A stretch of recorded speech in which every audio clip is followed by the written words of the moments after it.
All right, good afternoon, everyone.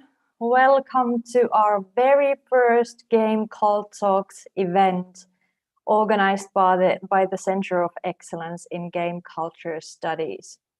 My name is Usva Friman, and I am the main research coordinator for the CoE.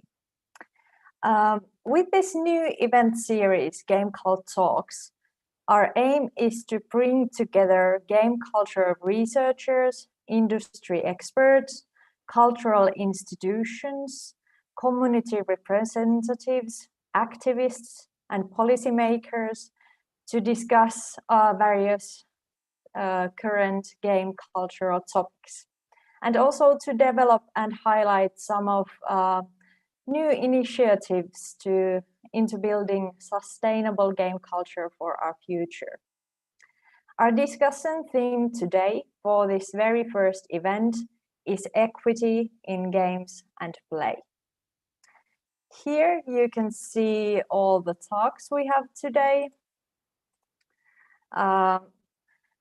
This afternoon we will hear 9 10-minute presentations, each offering different perspectives into the various questions of equity in games and play. We will hear about the research related to equity in games and play conducted in the Center of Excellence in Game Culture Studies. And we will also hear from the experts in the Finnish game industry, in different organizations, in game communities, of their perspectives in the questions of equity, and also showing examples of some important initiatives to enhance equity in the game industry and different communities and game cultures. You can see the full program with the detailed schedule on our website, which is coe-gamecult.org, and you can also see the address here on the screen. You can also participate in this discussion by commenting on our YouTube live broadcast, on Twitter using the hashtag GameCult Talks, or by scanning this QR code here to send your question for the speakers. We will be collecting your questions through the whole afternoon during the presentations, and we will then ask them in the Q&A session, which will begin 2:30 today. So again, I would very warmly like to welcome everyone to join us today to discuss, learn, and dream about equity in games and play. Next, we will hear greetings from the Center of Excellence in Game Culture Studies Director, Professor Frans Mäyrä, who will tell us a bit more about the Center of Excellence in Game Culture Studies and also about the idea behind these events. So please, Frans, go ahead. Okay, thank you, Usva, and welcome everybody. So my name is Frans Mäyrä.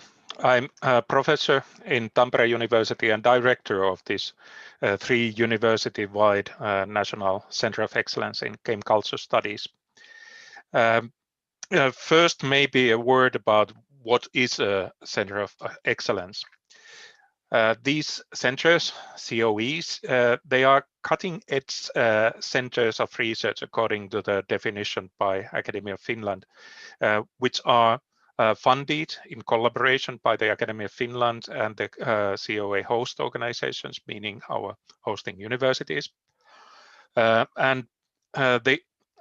criteria is that CoEs are capable of contributing to the renewal of science by supplying new research topics, new methods and approaches, and also setting up new research teams, thanks to the long-term funding of 8 years, which is pretty unique in academia.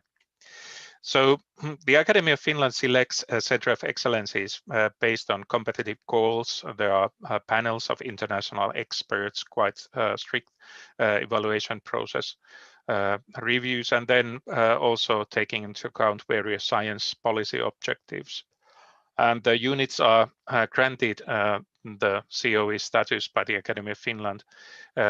And it's expected that these are all then scientifically first-rate research communities that have this capacity for renewal and high societal impact.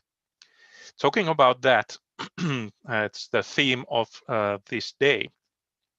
In our original plan of action, the initial idea of our center was to have both a scientific advisory board and a societal impact board.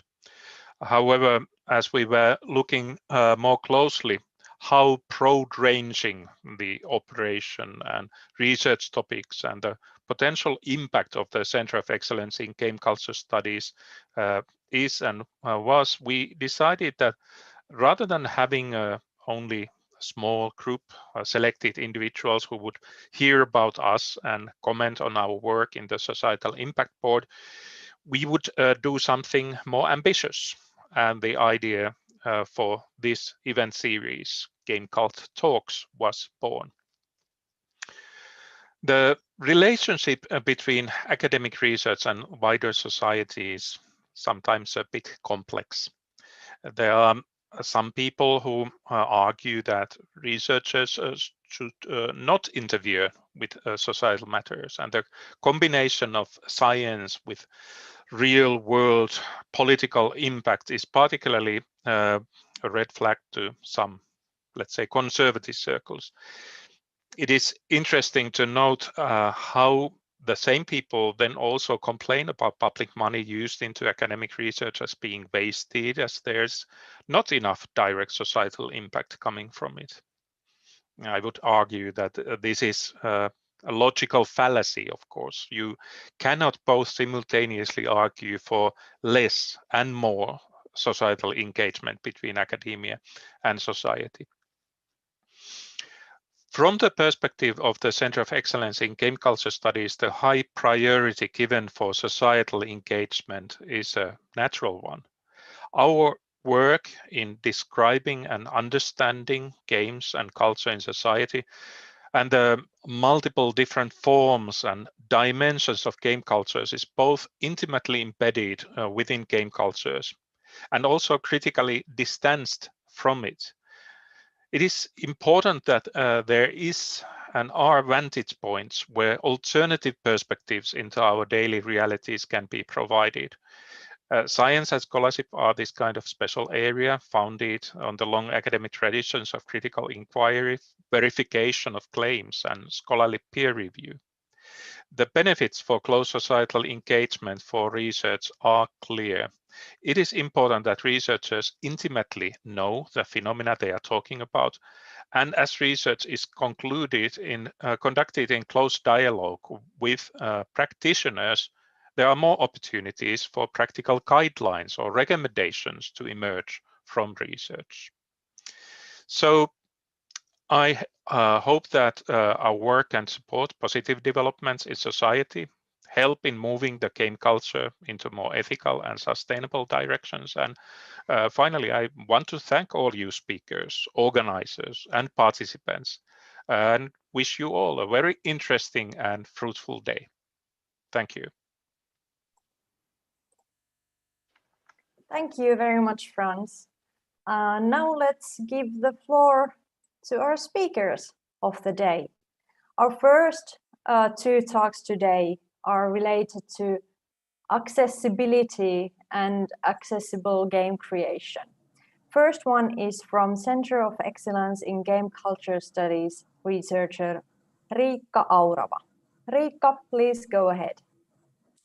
Thank you. I'll just share the screen here.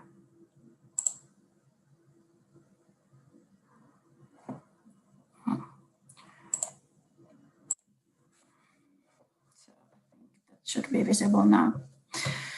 So yeah, my name is Riikka Aurava. I am a PhD researcher at Tampere University, the Game Research Lab.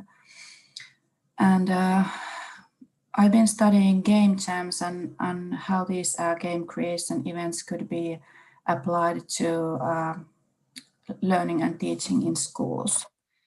And my research is part of this big Growing Mind project that tries to support the learning the 21st century skills in schools.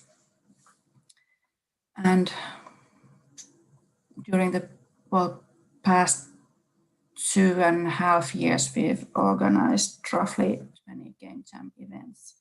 And I'm going to be talking about inclusivity in Game Jam events. There are, as I see it, 3 important steps in how to manage diversity and inclusivity in your events. It's the planning stage or phase, and then inviting the participants is very important, and of course you need to do things during the event also. About the inclusivity in planning,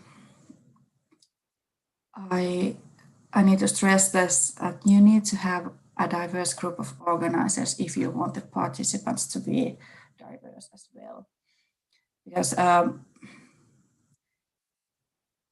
if you are a white, middle-aged, middle-class person like me, I cannot always see what barriers someone else might have. But if I have different people organizing the event with me, they might see a problem where I cannot see it. And of course, location and timing for the events are also something that need to be considered. The physical premises need to be easily accessible for all. And of course, you need to also think of how people are going to come to your event. And especially if the event ends late at night, are they going to be able to travel safe home from there? I would also encourage you to think about having quiet rooms or quiet spaces at the location for people who might have trouble with being in noisy surroundings or surrounded by other people for a longer period of time. And about the scheduling of the event, someone is always going to be left out. You need to think about who is going to be left out if you are doing the event on a weekend or late at night or during the office hours. And then I would also like to stress the importance of having enough time for scheduling for the participants. So you need to send the invitations well in advance, because not everyone can just come.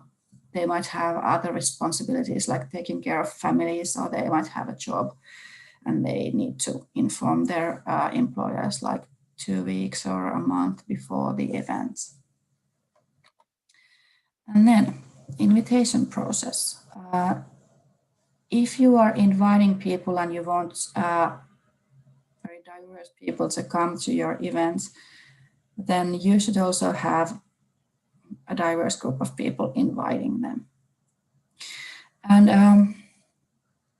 as game creation is something where you need different kinds of skills, you should also highlight that, because if you are just talking about game making or game events, a lot of people think about programming and coding or designing games, but there are several artistic skills needed, and this could be like highlighted. Like, we need people who can make art, who can animate things, who can make music or voice acting or whatever. And you should also have a code of conduct ready, written and ready. And you should send it with the invitation. And then when people get your invitation, they might have lots of questions or they might be hesitant.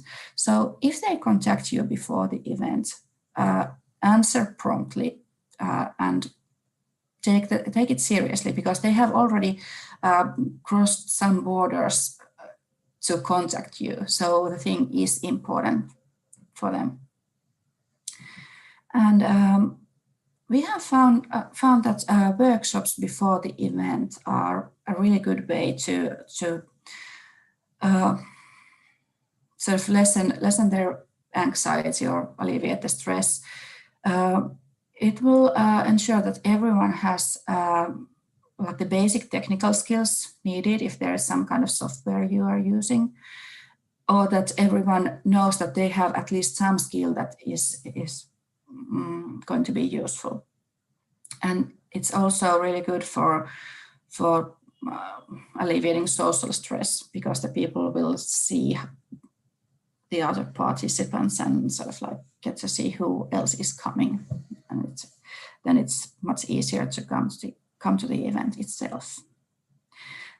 And at the event, if you have a diverse bunch of people planning and organizing and inviting, they should also be present at the event, of course.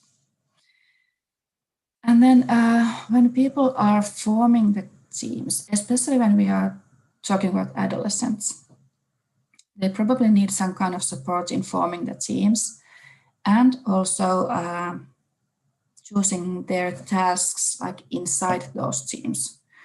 In one event, we had the participants had previous to the event said that they all wanted to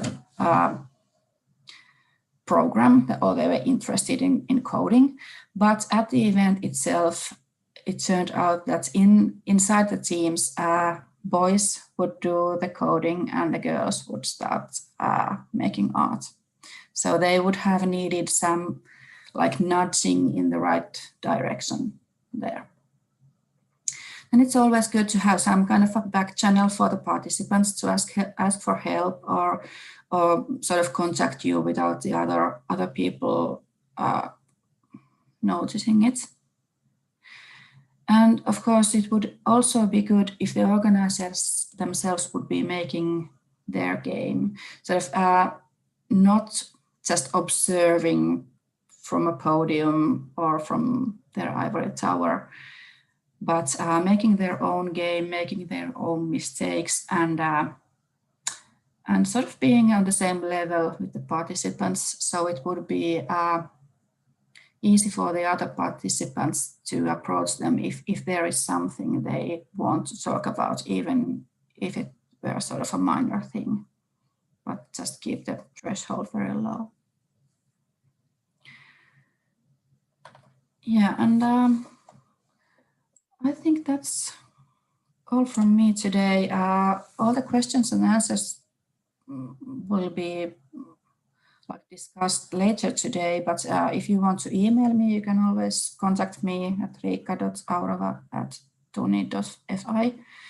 And I've also included this one heartwarming quote from one of our event participants, which really made me feel good. That, well, I thought that, okay, we've done something right, because there was this 17-year-old non-binary participant who said that the atmosphere was inviting and safe. So, well, thank you all. And I think it's time for the next presenter. Thank you very much, Riikka, for your presentation. We will continue with the topic of accessible game creation. And our next speaker is the Center of Excellence in Game Culture Studies researcher Lobna Hassan. Lobna, please go ahead.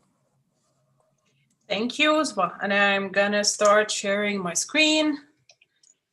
All right, everything should be working fine. Hello, everyone. I am Lobna Hassan. I'm a postdoctoral researcher with the Center of Excellence in Game Culture Study at University of Turku, and also working with Hanken School of Economics. My research interests are diverse, but they mainly include accessibility, gamification, storification, and e-participation and online activism. If you want to read more about my research, please feel free to visit my website and drop me an email whenever you would like. And before I start talking about the thing that I'm supposed to be talking about, I'm going to ask this beautiful void around me a question that I had, which is, how many people listen to audiobooks? And without asking you to open your mics and cameras and all that kind of disturbance, I looked it up beforehand, and one of the statistics I found from the US says that 1 in 5 Americans listen to audiobooks. This is not necessarily as a replacement to regular books, but just because they can listen to it while doing other things such as cooking or cleaning and so on. And continuing this series of questions to the void around me, I will ask how many people in this situation are likely to take the escalator or the stairs. And before asking for answers, I'm just gonna tell you that this exact photo actually comes from a campaign that encourages people to take the stairs to improve their health. And I would dare say that this gives us an answer. And basically these 2 examples or questions that I asked to the void are about 2 things that were sort of fostered in society because of accessibility and work to include as many people in society as possible. And they represent something that has been long-termed as the curb cut effect. And the idea of the curb cut effect is that long time ago, our streets did not have these cuts in the curbs and in the pavements that allow people using wheelchairs to access streets as equally as everyone. Nonetheless, at some point in human history, someone thought that it's a good idea and they started to implement it. And it's important to know that this work is very close to rocket science. Like, there are a lot of specific calculations that go into how to make this simple cut into the road. And it's not easy and it's not cheap. However, what people started to notice as these curbs cuts were implemented more and more is that they have come to the benefit of not just people with disabilities, but almost everyone, such as here, this person lugging a bag behind easily, or at least more easily, because of the cut in the pavement. And what this example says, and what the curb cut effect says, is that investment in accessibility usually does cascade and benefit everyone else in the society, or at least most everyone else in the society. And this is simply because things that are designed accessibly are usually the easiest to use because they are designed with the least use barriers in mind as much as possible. This work specifically around accessibility benefits around 1 billion people around the world, and this number keeps increasing due to the aging population and to medical advances and natural disasters and a lot of things. So it's an increasing market and an increasing number of people living with disabilities. Nonetheless, this group is very diverse across different types of disabilities, and even if we just pick one of them, like I will do today, and pick visual impairment, this is a very diverse group that can be further divided into people who have complete vision loss, partial vision loss, color blindness, and so many other types of disabilities. And so it is a very diverse group. Nonetheless, this whole diverse group is represented in the media with images like this, and I would dare say that you had seen a scene like this in a movie or in a video or something. And this is not an inaccurate representation. A lot of people with visual impairment and blindness need to use canes and they need the help of others, but this being the solitary presentation paints this group as dependent on others and as a group that is in need of help all the time, and ignores other representations such as this, that the visually impaired are very independent and can lead lives that are similar to everyone else, such as Molly Burke, who is a fashion YouTuber, and she's actually fully blind, but she is a fashion YouTuber, or Steve Staler, who is a game design consultant and also a YouTuber, or Lobna Hassan, who is a postdoctoral researcher and doesn't have a YouTube channel, but seems to be watching a lot of YouTube. And so the question then becomes, since we're talking about games, do the visually impaired game, and what do they game and how? And as a quick answer, yes, they do game, and it gives visually impaired people the same kind of happiness and success and glory when you especially defeat someone in game who is fully sighted or able.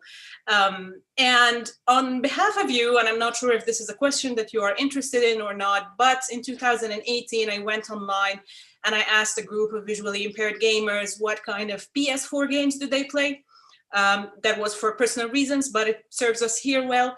And I'm gonna leave these screenshots. Maybe you can take a screenshot of them and read them later. But this basically shows some of the popular titles that we all sort of know, Red Dead Redemption, Tomb Raider, Witcher, and all of these kinds of games that almost a lot of people play around the world. Nonetheless, this gaming usually looks different. So there are a lot of, maybe the setup of the play itself will be different because of visual impairment, and a lot of modifications and third-party edits to the games are there to accommodate for these needs. And this is sadly because most of these games and most of the games in the market are not the most accessible, and that despite there being guidelines that have existed for a very long time on how to design games. But if we take one example here on, for example, readable font size and see how it looks in practice, then we come across, for example, this from The Witcher, which is, we all know how popular and how much of a hit it was. But I would dare say that it does not hurt the aesthetic experience to, for example, make this font slightly bigger, or to at least put there an option that in case you want things to be more readable, then there is a setting there to increase the font size.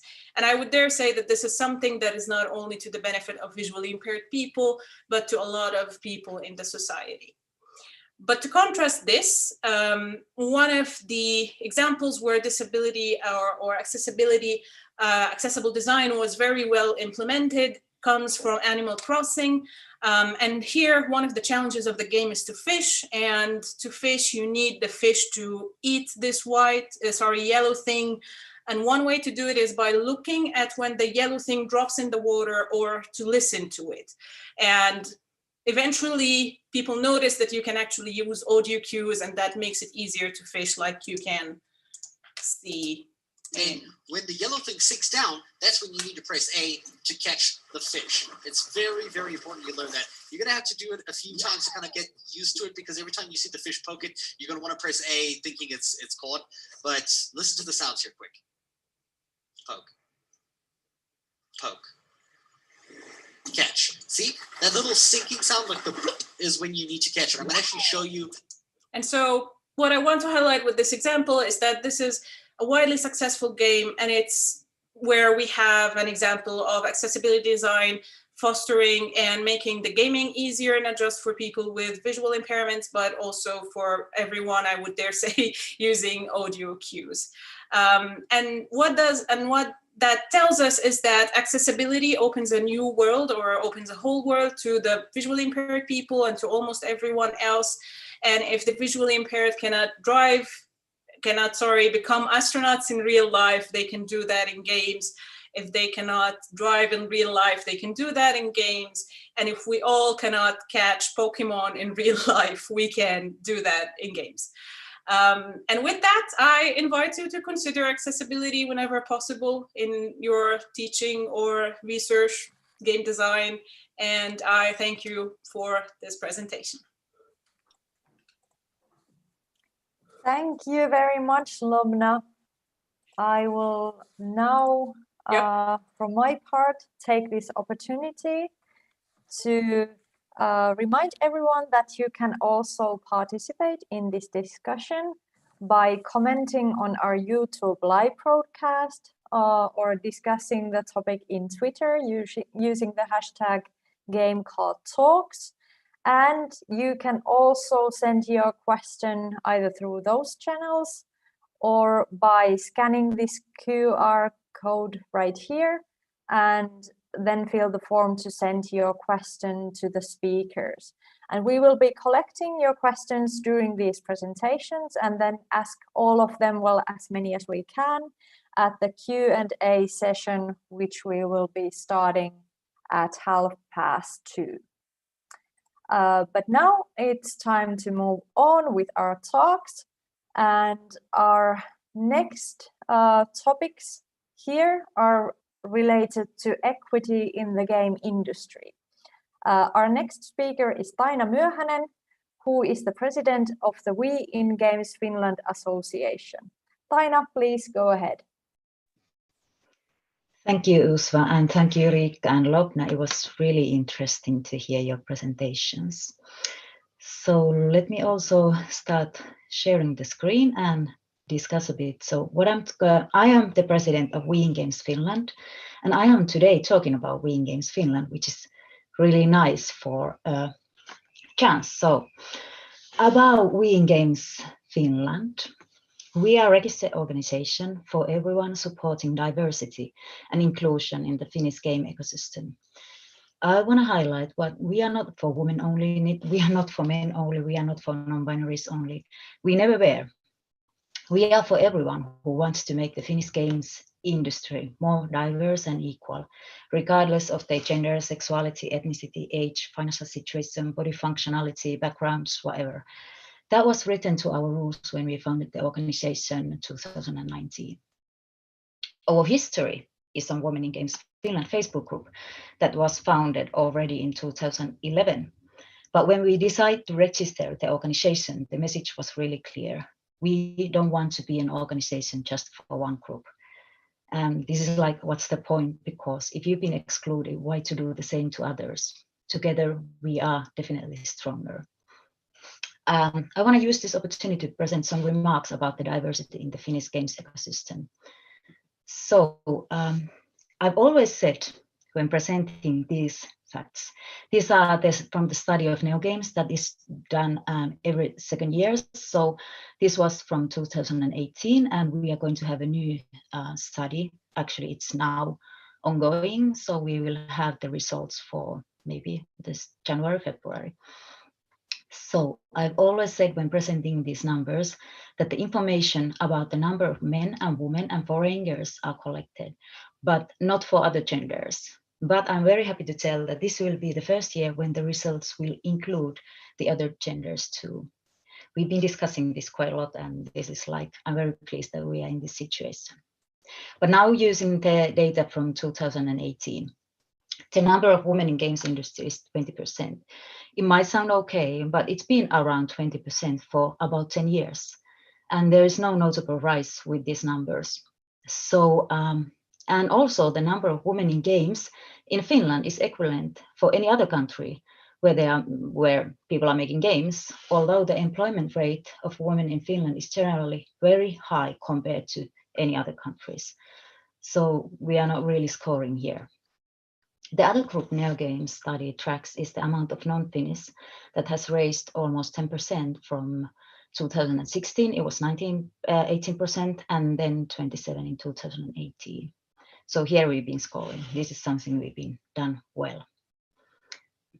Lately, we in Games conclude a questionnaire for our members and followers to gather some background information about them. It's very important to note that our study is not covering all the Finnish games industry.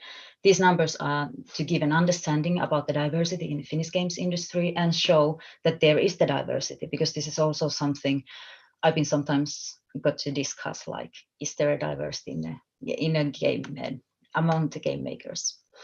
But I really hope we can conclude a more comprehensive study about the subject at sometimes later on. So for our questionnaire, we had 111 responses, and they vary from students to people who've been working in the industry for more than 10 years. Here are some notions from our study. Almost 26% of our members and followers answering the questionnaire were non-straight. This high percentage itself reflects the fact that in games industry, one should never assume that the heterosexuality or cisgenders are the norms. Almost 25% of our members and followers have non-visible disabilities.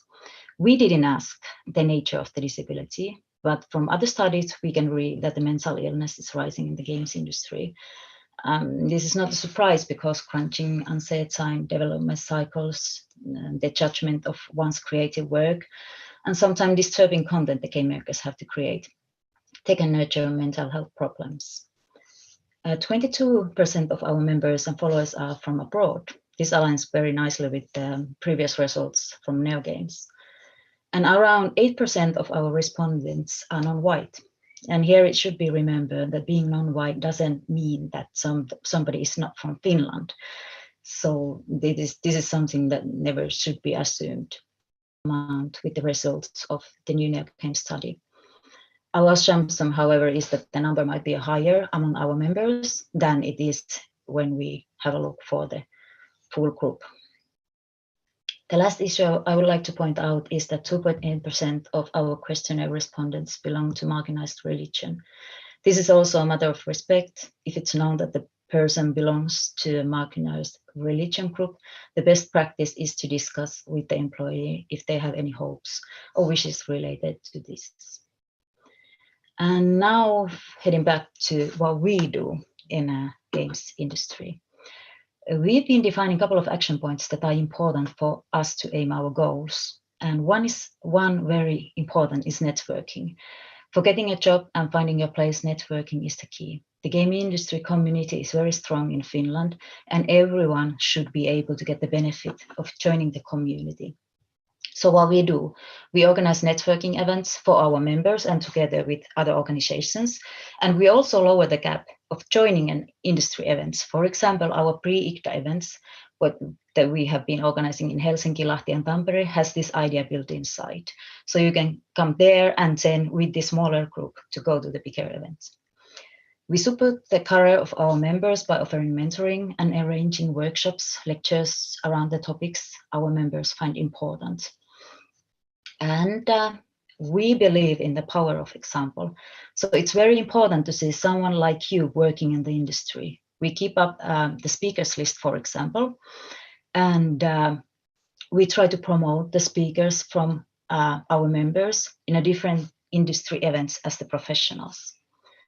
And also we keep the diversity and inclusion discussion up. We share the information and also we raise the discussion about the diversity and inclusion topics on our social media platforms. And we participate in forums important to our mission. For example, task force, we are participating that what the KooPee is going to tell next. One important point I want to show here is that we are a volunteer organization. So all our action starts from our active members and volunteers who wish to bring something to the industry. And outside our industry, we obviously promote role models. We share the knowledge about the industry and we participate in different actions, forums and events supporting diversity and inclusion in general. Here are some of our partners. So we are highly partnering with Neogames, IDA, and Game Makers, for example, inside the games, but also with Naisjärjestöjen Keskusliitto and Inclusive are our partners. And just a quick look what we've been doing. So this is what the organization, the registered organization's been doing during the time it's been up. Some of the highlights here is like we had the event with the Supercell founding the games company. Ilkka Paananen was talking with us. We had the Rovio and UNICEF project where we were participating.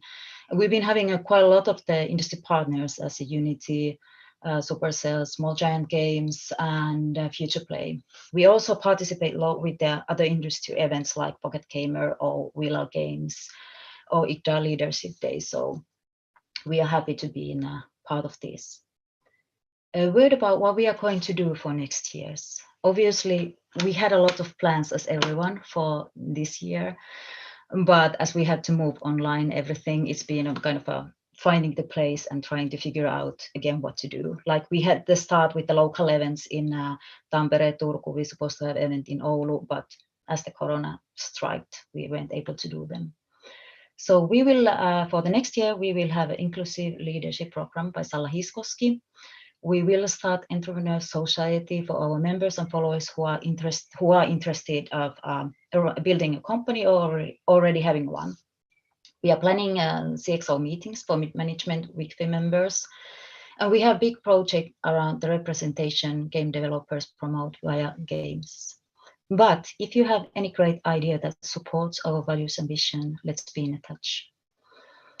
Shortly, what we want to be. We want to be a trendsetter in diversity and inclusion matters in tech and other industry. And we want gaming industry to be truly mixed community and percentages showing how non-male, non-white people with different culture and socio-economical backgrounds, religious views and disabilities are founding the companies, getting to work in the games and also applying to study games. Thank you. Here are some of the links if you want to follow us.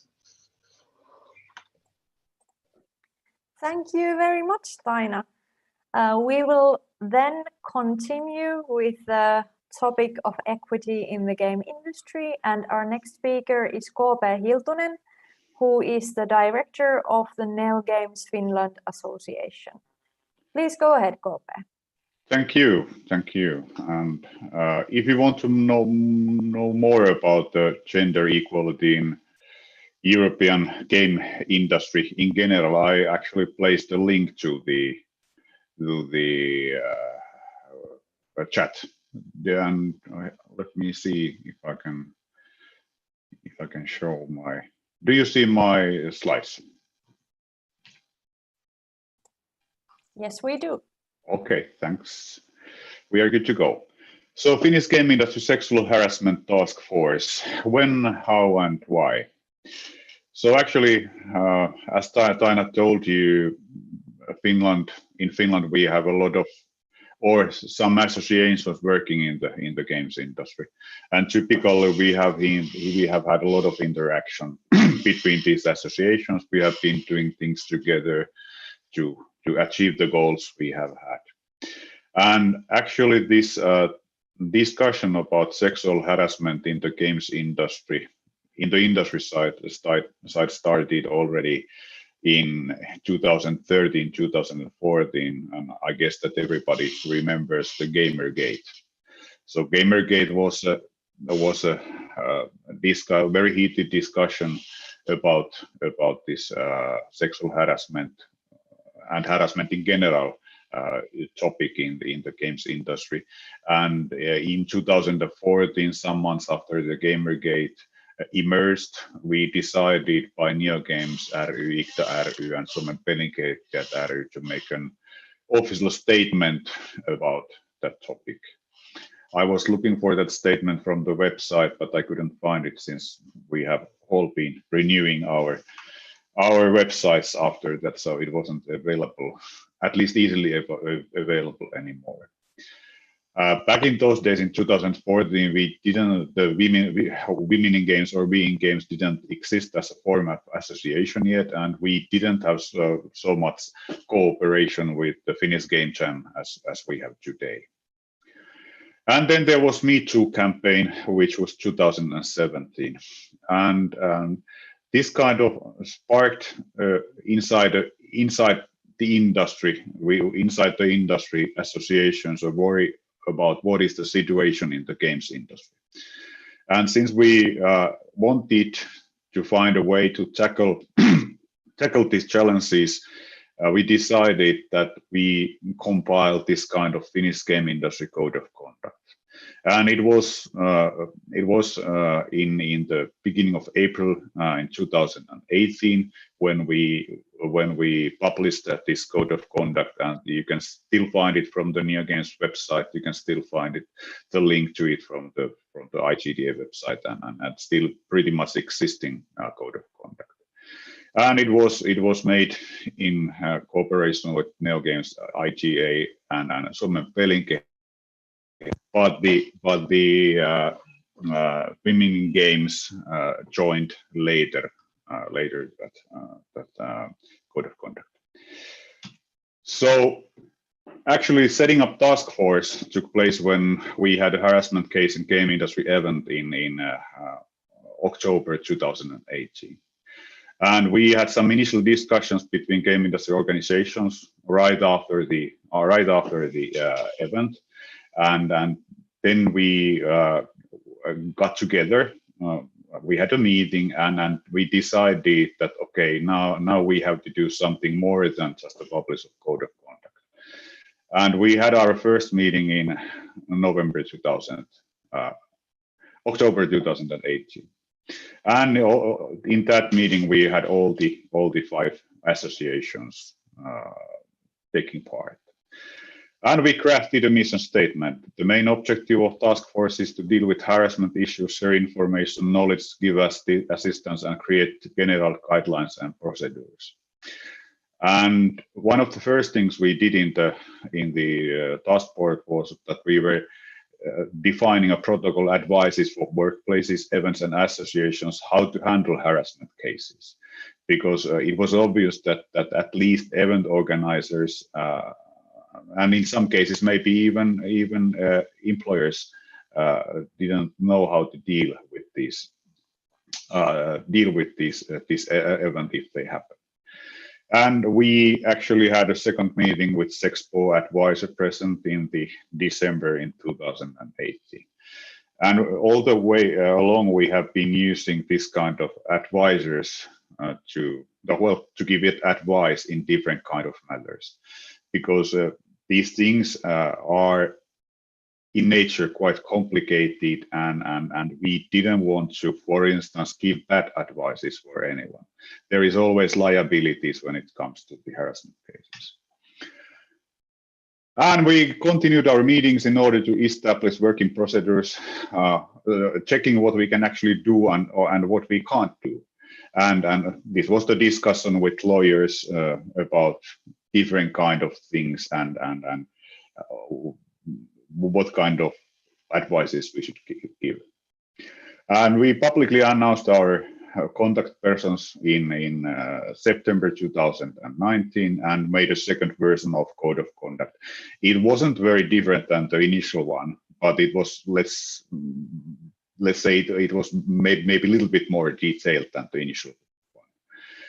And we also decided that we should organize this kind of trainings to the industry. And the first Sexpo training was in October in 2019. It was funded by Suomen Pelinkehittäjät. All the time, Suomen Pelinkehittäjät has been the party who has provided funding for the activities we do. And we have some 3,000 euros for these activities for next year also. And we made an action plan for 2020, including 2 to 3 training sessions during 2021, one in capital area and one or 2 in other regions of Finland, because there is actually quite a lot of game developer companies in those regions. Then COVID-19 happened, and as Taina said, we haven't been able to do a lot of things. We have had one meeting in 2020. We had some juridical advice about how associations can react in harassment cases. Actually, what they can do if some of their members has been doing something, for instance, in these events or similar kind of occasions. And we are planning to have one online event in December this year. This is going to be done in cooperation with the mentioned associations, so IGDA, We in Games, Neogames Finland, Suomen Pelinkehittäjät, and Finnish Game Jam. So this is basically what we have been doing in the task force, and the reason why we set up this task force is that we wanted to make a coalition to make it absolutely certain or absolutely clear for everybody working or involved to the games industry that we don't tolerate harassment in its any form in the game industry. So that there is no this kind of nobody has said nothing kind of phenomena, which would be odd but quite possible. But we wanted to make it quite absolutely sure for everybody that we don't tolerate harassment in this industry. And there is some advices we have kind of drafted. I think that this came from Taina, but the main thing is that what we can do is that we can support people, we can provide information, we can act as a kind of advisory for if these cases happen, for instance inside the events.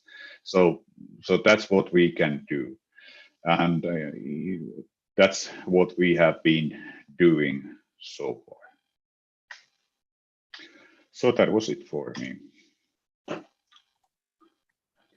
Thank you very much, KooPee, and thank you to all the presenters so far. We will now soon take a short break, but before that, I would again like to remind everyone that you can participate in this discussion by commenting on our YouTube live broadcast, on Twitter using the hashtag GameCult Talks, or by scanning this QR code and then sending your question through the form that will appear to you to the speakers. And through this, all of these presentations, we will be collecting your questions, and then we will have a Q&A session starting 2:30, where we will be presenting all of the questions that we have time for to all of the speakers and continue the discussion there. So please do send your questions in and participate in this discussion. We will now take a short break and then continue 15 minutes past 1 Finnish time. So please enjoy your break and return back to us at 15 minutes past 1.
Welcome back to GameCult Talks. Today we are discussing the topic of equity in games and play from the perspective of game researchers and experts from the game industry, organizations and communities. Our next three talks offer different perspectives into diverse and inclusive play, game culture and game heritage. Our next speaker is Center of Excellence in Game Culture Studies researcher Jaakko Stenros.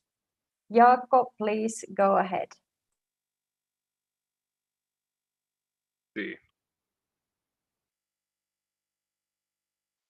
Hello, everyone. I'm Jaakko Stenros from the Center of Excellence in Game Culture Studies. And in this short presentation, I will discuss why understanding queer players and queer games is important. I've been studying queer role players and queer role play since 2015 with my partner, Professor Taina Myöhänen from University of Vaasa. But let's first start with some context. Pretty much everybody plays games today. According to the player barometer data published, the latest barometer of which was published this Monday, 98.2% of Finns play at least occasionally, and 78.8% play digital games at least sporadically. So people who do not play games are a very small minority. And this is something we've been talking about this whole day. However, while we can say that almost everyone playing is not monolithic, and people are not only are players different, but also different styles of playing are very varied. For example, a teenager playing League of Legends, dreaming of a professional career, is playing differently from a kindergarten teacher who also plays professionally board games with 5-year-olds, or a working class woman buying a scratch card dreaming of a better life plays differently from a larper who also dreams of a different identity in a fictional world. So sort of all of this is playing games, but the games, the players and the reasons for playing are different. Looking at it from an academic point of view, scholars have been studying games for over a century and a half. However, after the turn of the millennium, we've seen a significant increase in the interest towards games, particularly digital games. This interest seems to be driven, or seemed to be driven in the beginning, by a drive for recognition and validation of games as worthwhile, and showing that video games are not sort of evil violence training simulators. Also, there was an emphasis on a specific kind of playing and player in the sort of the early research, and also the popular idea that games are played by boys and men was very present in academia as well. Fairly fast, sort of the discussion did diversify to include women and girls as players and game makers, and has continued to diversify since then. Even if games and game genres that were perceived as somehow feminine were often seen as having less value and being somehow not real games. Of course, not much has happened in the 2 decades since the turn of the millennium, and one of these things is the normalization of games, of playing, particularly digital games. And while game playing as an activity is something that is now recognized not just for something that children do, but also adults participate in. As this normalization has been happening, also the understanding of the plurality of games, game makers, play cultures, and playing has become more central. However, in game culture, the idea that everyone plays has not always been seen as a positive thing. Some people have been very unwelcoming towards people who are not men, who are not white, who are not heterosexual, or are in some other way perceived as different. So what the normal in this normalization means must be contested. My interest here today is to talk about queer games, queer players, queer game makers, and queer play. In academia, this topic has become much more visible in the last 5 years, especially the work of Adrian Shaw and Bonnie Ruberg have been central here. However, queer game makers, especially indie game makers in the digital game realm, achieved visibility already before that. Trailblazers, Anna Anthropy, and Matty Bryce need to be mentioned here. So my first takeaway point is a fairly obvious one. Queer players and game makers do exist. This should be obvious. When everyone plays, some of those players and game makers are queer. And queer game makers have been part of game making and the game industry for a very long time. Before we can go further, we need to address what is here meant by queer. The term has a dual meaning. It is used as an umbrella term for LGBTQIA+ people, meaning sexual and gender minorities such as lesbians, gays, bisexuals, trans people, people identifying as queer, intersex, and asexual. It is shown here that queer is also an identity category of its own, referring to less easily labeled identities that sit somehow outside of heteronormativity. The other meaning of queer, especially in academia, relates to queer theory, where queer is something that goes against the grain. It's a verb, something that you do. Queering is resistance, it is opting out, it is questioning norms. And in this meaning, queer is very much not tied to an identity, as that is set, and queer is as a verb implies doing and fluidity and possibility to change. Thus, in some ways, these two meanings are in opposition, yet in practice, we often use them together, referring to queers who do queering. This is relevant for my next point, which is that sort of queer games exist, but how do they exist? There are numerous games that address the queer lived experience, and there are games made by queer people, but are these games queer in the sense that they question, that they queer games? Arguably, some do this, but of course such games need not be about the LGBTQIA experience then. Furthermore, what was once seen as a queer game, questioning norms and transgressing expectations, may after a few years seem quite normal. This ties to queer design. It is an open question if queer design or queer game mechanics per se exist. I would tend to say that it is possible to see certain design choices as queer at a particular moment in time, but that game design as a general field is very rapid at incorporating design choices in new games that work regardless of their original meaning or context of use.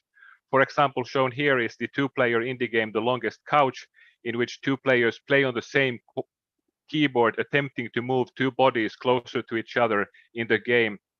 And as they're playing, also their fingers become intertwined as the characters are moving towards each other. Today, this is easy to read as a queer mechanic, but that may change.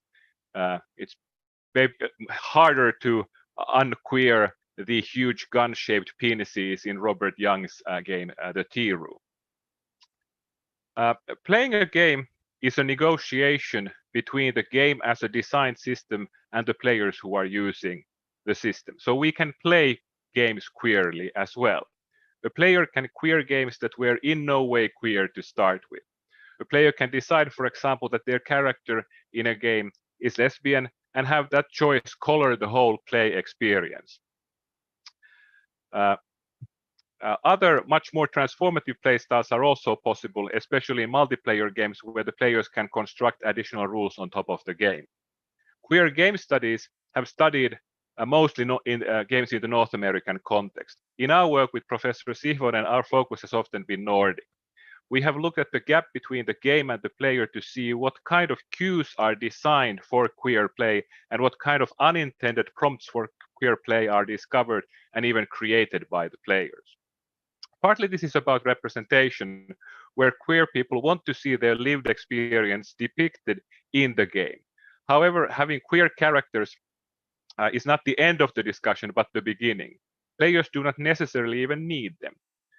Queers are not homogeneous group of people either. Often it is a question of what kind of lives are possible to be reflected in the game. Let's take two examples. Single-player digital games can be thought of as a mirror that reflects what the player does. If a game is unable to reflect any of the queer things that a player does, then the tool is not useful for queer play, as a game doesn't mirror any of those queer acts of play. Interestingly, glitches and bugs in games sometimes produce these kinds of opportunities for queer readings. Obviously, modding and extending games through fan practices such as fan fiction and fan art do too. Another example, live-action role-playing games, LARPs, are similarly a site for reflection, self-discovery, and exploration. They are social spaces built together with other participants. They act as microcosms where alternatives are possible, but social and societal boundaries are also underlined. Specifically, queer themes support the ownership of often neglected and misunderstood history and identity. However, queer LARPers may struggle to see themselves reflected in the LARPs, even if they participate in the creation of those worlds. Heteronormativity is strong. Also, questions of representation are complex. For example, designing homophobia and transphobia out of the fictional world, while it may create a safer space, it also removes key contextual elements of identity and real lived experience. To sum up briefly, almost everyone plays games today, but to understand games and play, we need to realize how plural they are. Queer players and games exist, as do queer player communities and queer player play practices. Often, but not always, queer players long to see themselves and their life experiences reflected in these fictional worlds and push for inclusion in such games. They, or rather we, want to create such games. We want to play in ways that feels meaningful to us and interpret, expand, and mod games for our purposes. We want to exist fully in these fictional worlds. Thank you. Thank you very much, Jaakko. And our next speaker is Niina Niskanen, who has produced the material package and the website for safer and more inclusive LARPing. Please go ahead, Niina. Thank you. Just a moment when I'm sharing my slides. So can you see them now, okay? Yes, we can. Perfect. So good day, everyone. My name is Niina Niskanen, and I'm a Finnish writer and LARP designer. And for my living, I work as a communications specialist in University of Helsinki. And I will tell you now about two materials designed for the Finnish LARP scene and LARP communities. So in August 2016, in a Facebook group for Finnish LARPers, there was a discussion thread about harassment in the Finnish LARP scene. This discussion inspired me to design, crowdsource, and write a material mainly for game organizers to prevent harassment and help create safer practices for their games. And this material is called Safer LARPing, and it looks like this.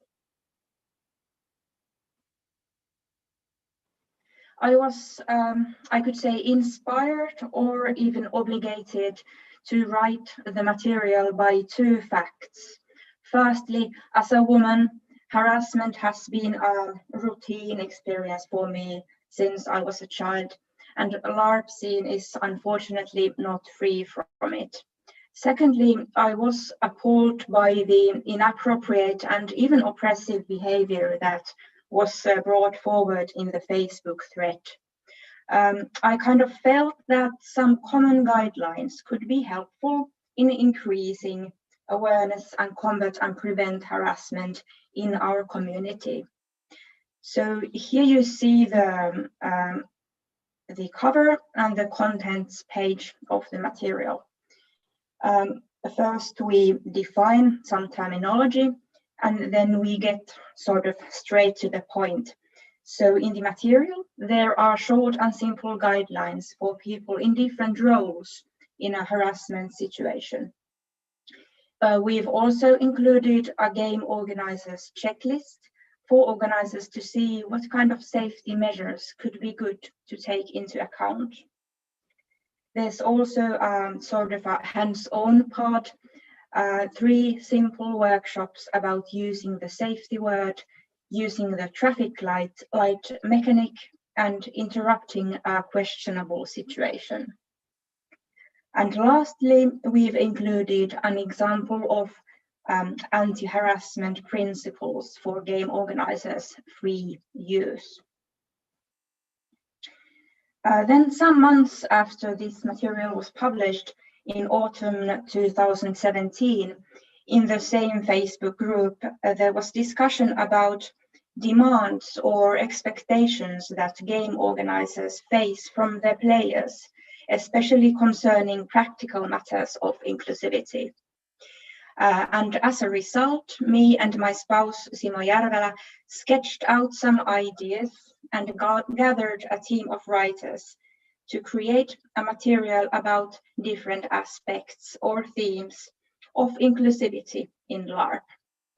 And this material, called Huomioi helposti, was published then in summer 2018.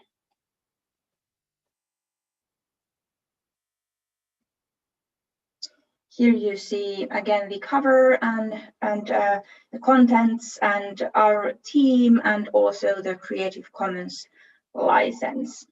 So this material is divided in 5 different themes of inclusivity.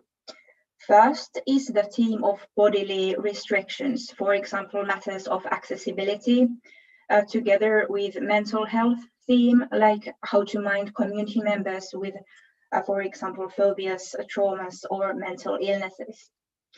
Second is the theme of identities, like how to create inclusivity for people from different sexual or gender minorities or cultural backgrounds, or for people of color. Third theme is socioeconomic, how to be considerate of different financial situations or education. Fourth theme is social constructions, how to take into account things like community members' LARP experience, personal background, personality, and status. The fifth theme are children or youth, how to take care of community members under the age of 18. And last, there's also a glossary of the terminology or LARP-specific words used in the material. So every part of the material consists of a short introduction to the theme and a list of actions to consider, support, and create inclusivity, especially inside this particular theme, both as an organizer and as a co-player.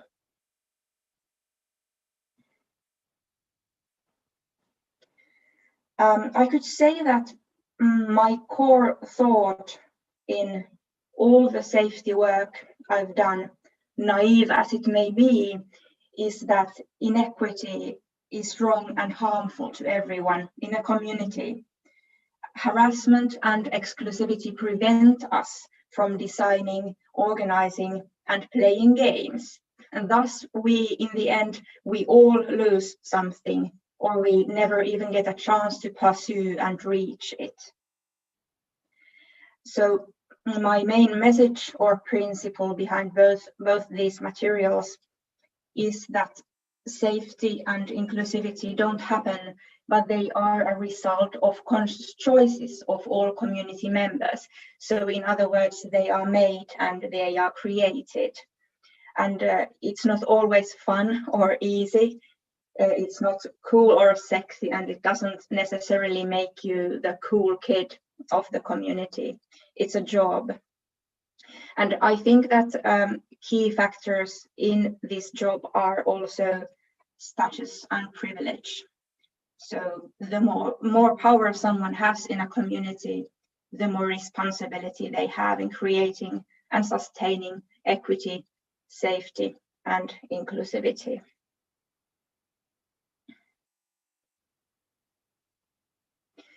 Both these materials can be found on this WordPress site. They both have a Creative Commons license to attribution, non-commercial, share alike.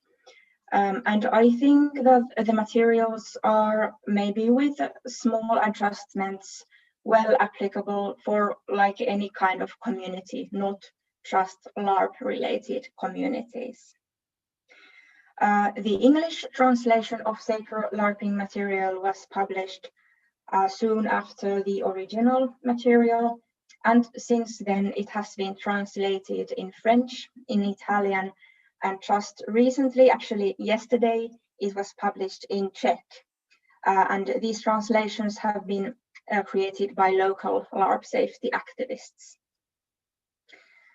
The inclusivity material has not yet been translated to English, as the team works from volunteer basis. This Safer LARPing material is also in use, so many Finnish LARPs refer to it in their safety practices.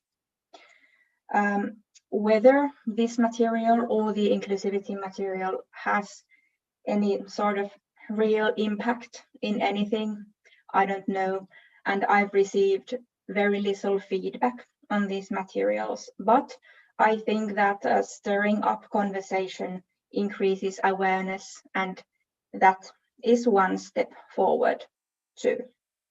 Thank you. Thank you very much, Niina. And our next speaker is Center of Excellence in Game Culture Studies researcher Niklas Nylund. Please go ahead, Niklas. Hello. Hope you can see my screen. So, hi, my name is Niklas. I have a sort of dual affiliation. I work at the Finnish Museum of Games as a curator and researcher, but I just recently finished my PhD for the Center of Excellence in Game Culture Studies on game heritage and inclusivity in game heritage. And this is what I'm going to talk about today. And to start with, I want to show a couple of images which were produced just by Googling game history, and these are all in the sort of top 5 results of what we can see if we Google that. And it's an interesting combination of images, which we will maybe next look a little bit more deeply into. And sort of as we can see, the images we produced when we Google game histories is very much dominated by commercial brands. And it kind of lists things, that it lists game titles, consoles, it lists hardware features, and perhaps also what we can see in the images, if we Google game history, we can also see various online sort of rogue archives compiling different materials, mainly playable game files. And I'd say these sort of understandings of history are very much informed by a shared generational experience of people who were teenage boys in the 80s and 90s. I'm talking today about heritage instead of history.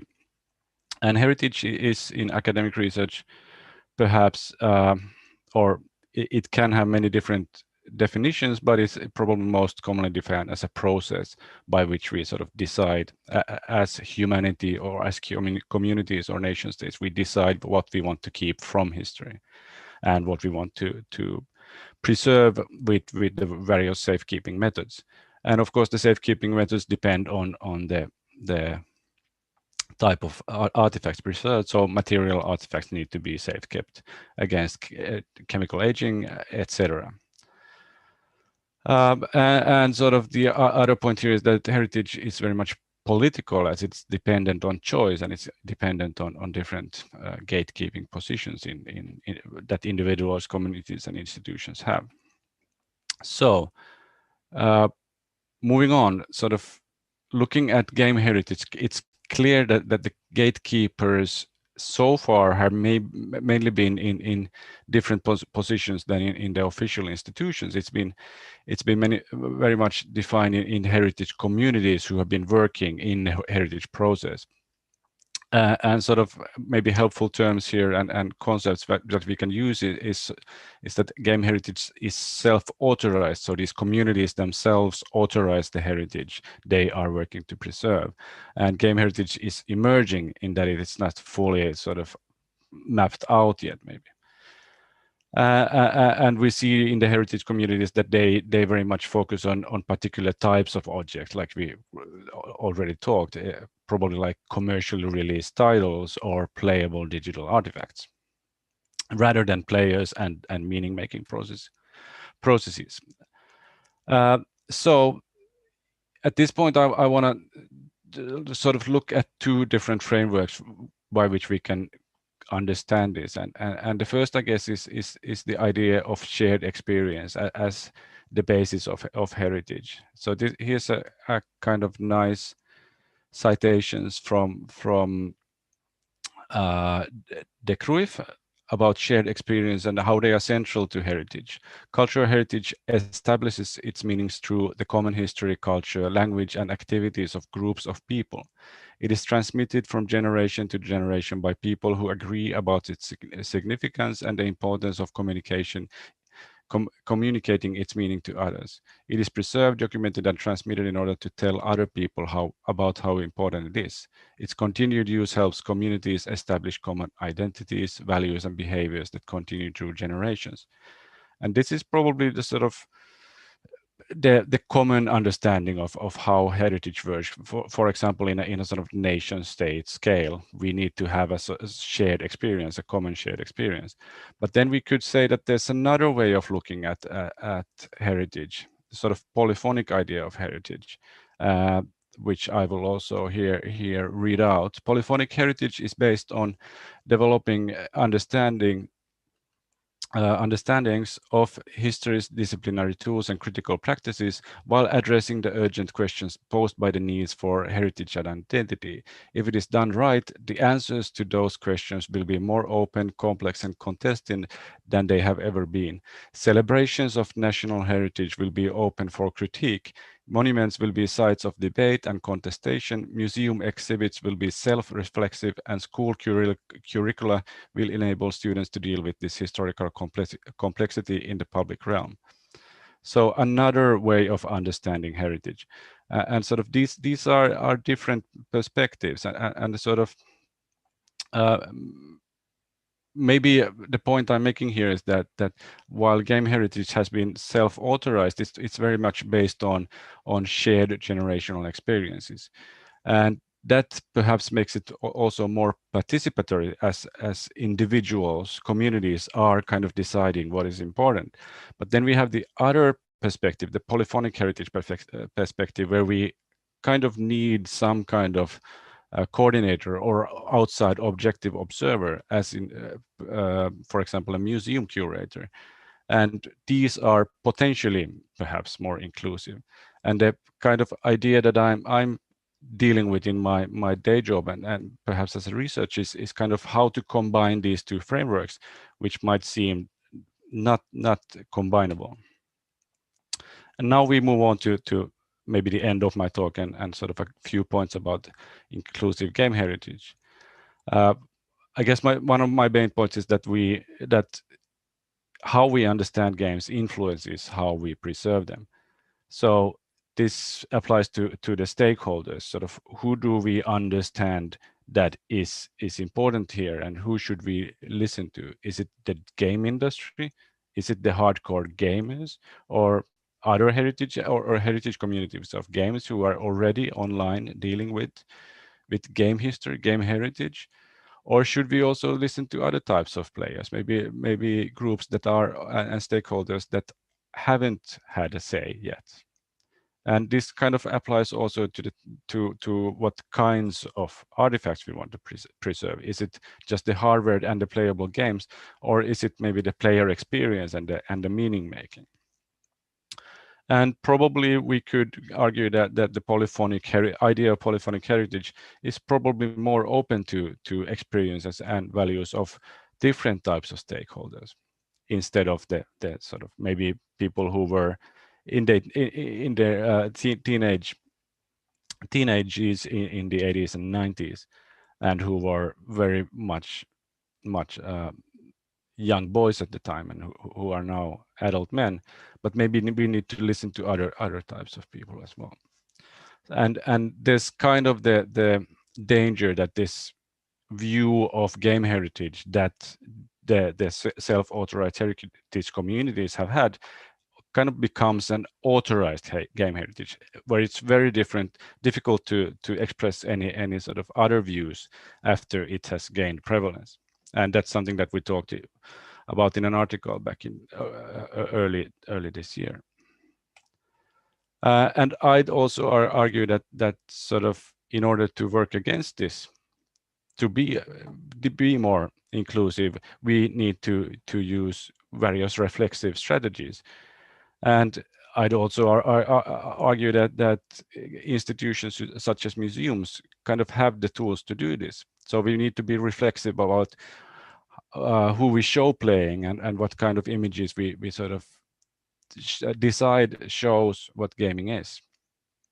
And we need to be reflexive about types of artifacts and also reflexive about the stakeholders, who is given a voice, etc. And to sort of combine this to my day job and make it a bit more concrete, I think that next is good to maybe look at our collections at the museum, and this is a set of images that we have gotten as donations from individuals, and sort of the question here, I guess, is this inclusive? Is it an inclusive view of game history, game heritage? And sort of in many ways, I guess it is. But as we can see, there's also maybe something lacking and stemming from perhaps the idea that Finland is a monoculture, and this doesn't really show the ethnic diversity of people who live here now. So maybe we need to take action to maybe somehow show this. Would be interesting. Or maybe we should look at the games we have on display, and this is actually an old list back from 2017, the first iteration of the Finnish Museum of Games, the 100 games we had on display then. And since that, we actually made two quite big changes, and the last was this year, where we actually went through these games and changed half a dozen of them in order to make the list maybe. Well, one of the criteria for changing it was to be more inclusive of the different games there are and different ways of playing. And it's also connected to how we make our small studio exhibitions at the museum. And here we also, sort of inclusivity is one of the criteria we have. So we're trying not to only talk about the heritage of now middle-aged white men, but also try to look in different directions. And I hope we're succeeding, and this is maybe something that we can discuss later on. So here's my references if you want to take a screenshot or something, and otherwise I'll just say thank you. There's a link to my recently published PhD if you want to check that out. Thank you very much, Niklas. Now I will again take this one last opportunity to remind everyone who is watching this broadcast right now that you can also participate in this discussion. You can participate by commenting on our YouTube stream and send your question to the speakers there, or you can join the discussion on Twitter using the hashtag GameCult Talks, or you can scan this QR code right here and fill the form to send your question for the speakers.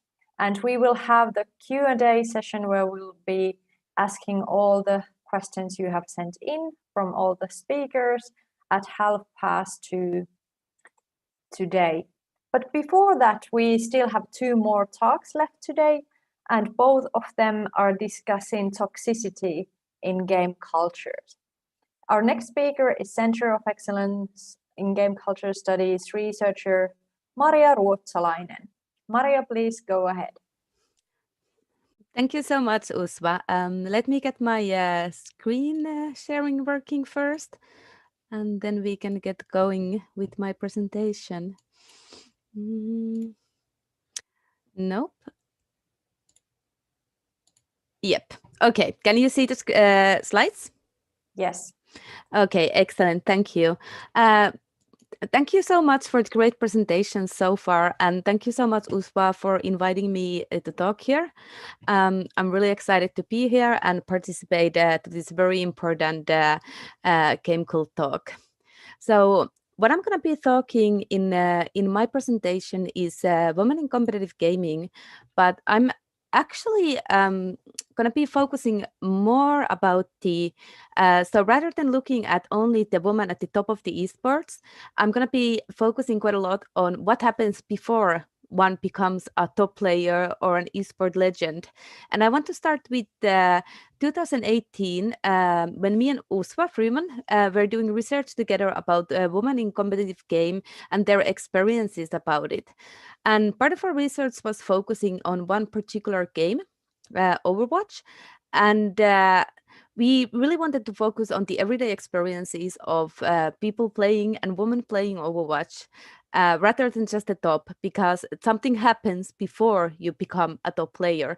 There is a whole way to go there, and maybe by looking at that way and the way the structures function around it, we can partially start to understand why there is so little woman at the top of the esports at the moment. Overwatch is very largely marketed as an inclusive game. It has a roster of player heroes that represent number of sexualities and also considerable amount of women heroes. Despite this, when we looked at the way the player community discussed the woman presence in the game, we came across a very curious thing. First of all, there seemed to be a claim that there are no women, and at the same time, there was a claim that all the women play Mercy. So women were both negotiated away, maybe with the idea there should not be any woman. And when they were there, they were given a really, really narrow location where they were allowed to exist. And this location was a particular support hero, Mercy, that was by large articulated by the player community as an easy hero to play. And that's why women should be playing this hero, because they lack the ability to play the harder heroes in the game. Furthermore, Mercy was articulated to be a nurturing, very feminine hero, and thus very appropriate for women to play. Now, the interesting question here is, of course, how did the women voice their opinions about the topic? And we looked at how those women, those commentators who identified themselves as women discussed about the topic. And there were, of course, a lot of those that said, I do not play only Mercy, I play a lot of heroes, but I'm constantly told to only play this one hero. But there were, of course, also women who did play Mercy and did not see her as a low skill hero or as a hero that they have no impact on the game. So this also, I just want to leave this hanging when we go forward, brings also an interesting question about what is a skill, and did Mercy as a hero become articulated as a low skill hero because women were playing her or were seen to be playing her. So in that sense, I want to say that when we talk about mechanical skill or skill in competitive gaming, it's not avoid of doing gender. We are still doing gender also when we are discussing in these matters. So we are indeed constantly doing gender, whether we want it or not, and we and the women players feel that all the time.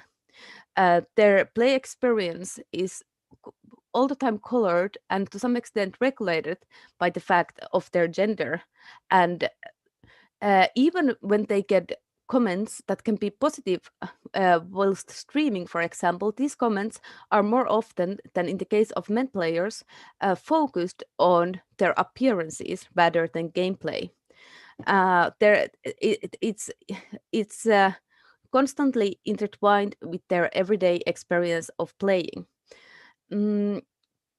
Furthermore, we do know that most of the comments are not positive, but there is constant everyday misogyny and harassment that colors the play activities of women. And now we're talking about plays where one might not become a professional player yet, but is still maybe toying with the idea, thinking is that something they would like to do, and how is the everyday reality surrounding this point of the play.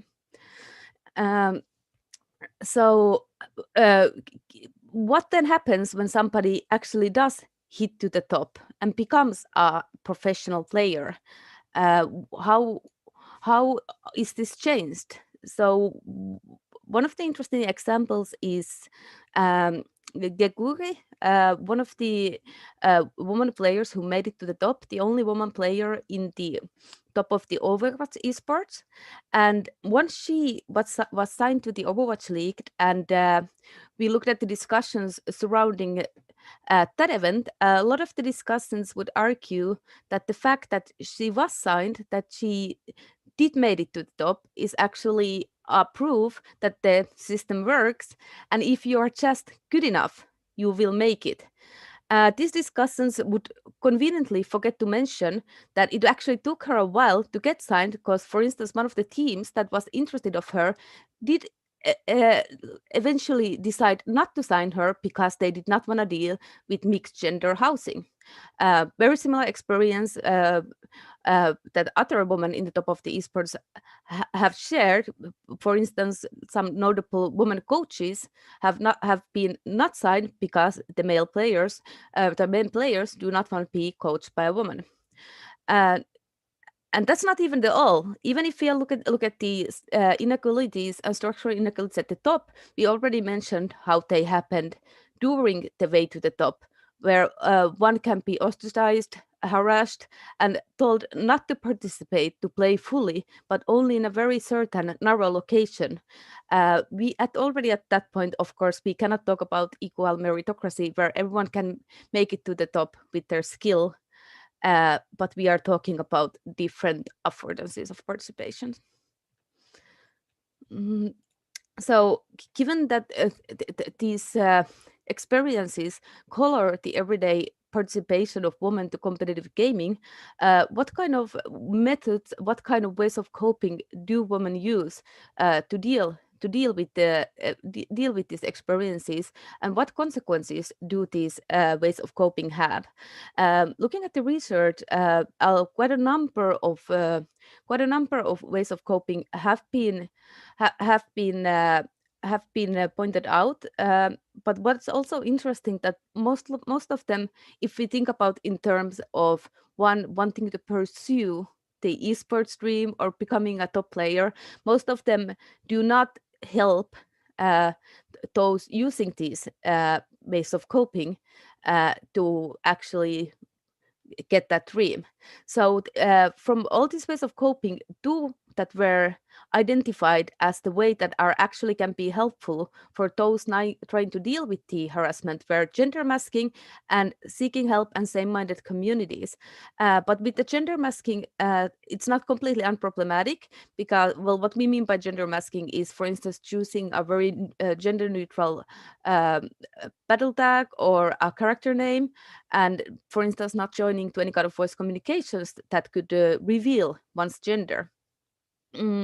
So what happens then is, of course, it further hides women's presence in competitive gaming, but it also hurts the individuals' chances of making it at the top of the esports, as you will not be doing the social networking, you will be not using one of the important part of the gameplay, which is communicating in many games. So you're also hurting your own chances, of course.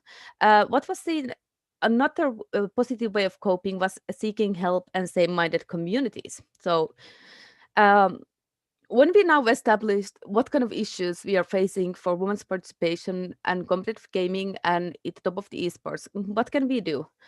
There's still a lot to be talked about this, but I'm just going to briefly address a few possibilities that how we can try to start dealing with the structural inequalities that really hinder women's and a lot of other actually minorities' participation in competitive gaming.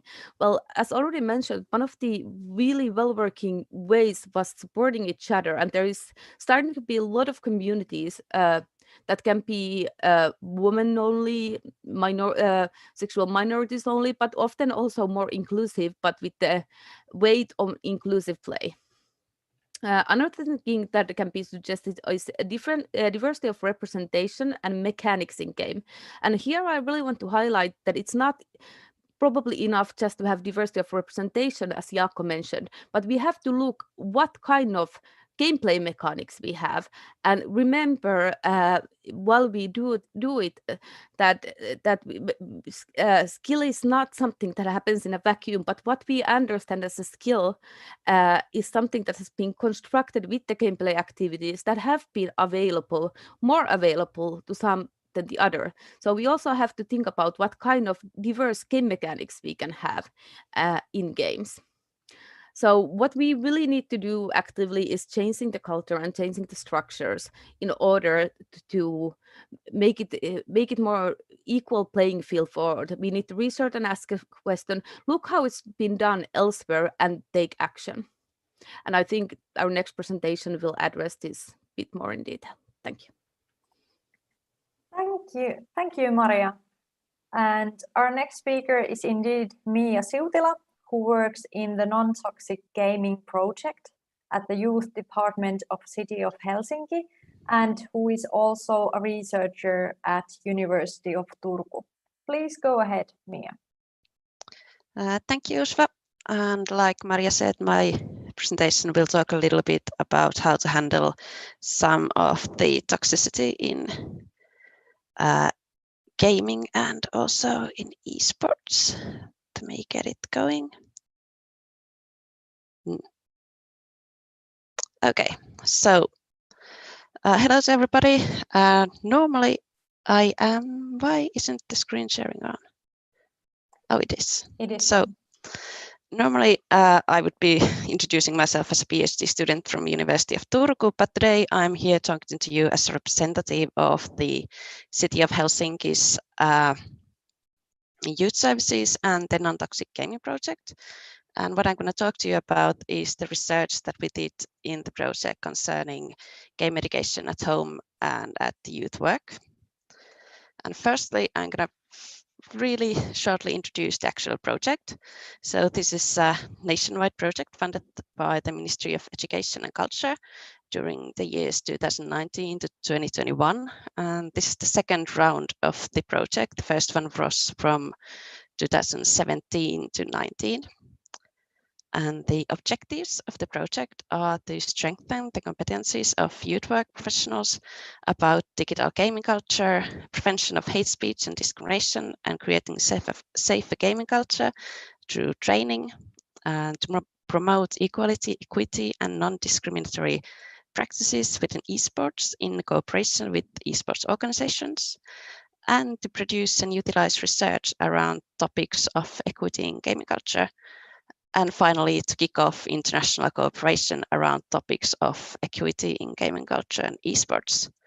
And while you can ask me questions about the actual project in the Q&A, I would encourage you to actually contact Riikka Lahtinen or Sonja Ahtiainen, as they know a lot more about it. My involvement has been pretty much only about the research, so I might not be able to answer. And the project has several partners. Firstly, of course, the Ministry of Education and Culture, and youth services of different cities, Hyvinkää, Rovaniemi, Turku, and Tampere, and the Finnish Esports Federation and Vectorama. So onto the actual research. So as one of the aims of the project was to increase the competencies of youth workers in relation to negative and toxic behavior in gaming cultures, we needed to first know how the toxicity actually occurs in their work, so we could then tailor the actual training to the actual needs. And as a lot of gaming, or pretty much all gaming and game education is still pretty much done at homes, we also want to take the parents' perspectives into account. Therefore, we did two surveys, one for the parents and one for youth workers. They were distributed through online means, made in many different kinds of social media, Facebook groups, through their project partners and other interested parties. In the end, we got 82 replies from youth workers and 136 from parents. And the surveys were focused on these 3 research questions. Unfortunately, I don't really have time to go through all of them. I will be focusing on the 3rd one for most of the presentation, but I can very, very shortly summarize the findings on the 2 other ones too. So firstly, do youths actually talk to adults about the harassment, discrimination, or hate speech that they encounter in games and gaming cultures? Well, some of it. The more you play, the more likely you are actually to mention all the toxicity that you see in gaming to your parents or the youth workers, but they don't talk about all of the different kinds of topics or ways of harassment in equal parts. For example, racist, homophobic, and sexist comments are relatively normal when you play online games or PvP games, but these are something that the youths didn't really talk that much. Instead, they were more likely to talk about their friends being mean or not playing with them to their parents. Also, do educators and parents know games and gaming cultures well enough to actually help the youths if they encounter harassment, discrimination, or hate speech? Mostly yes.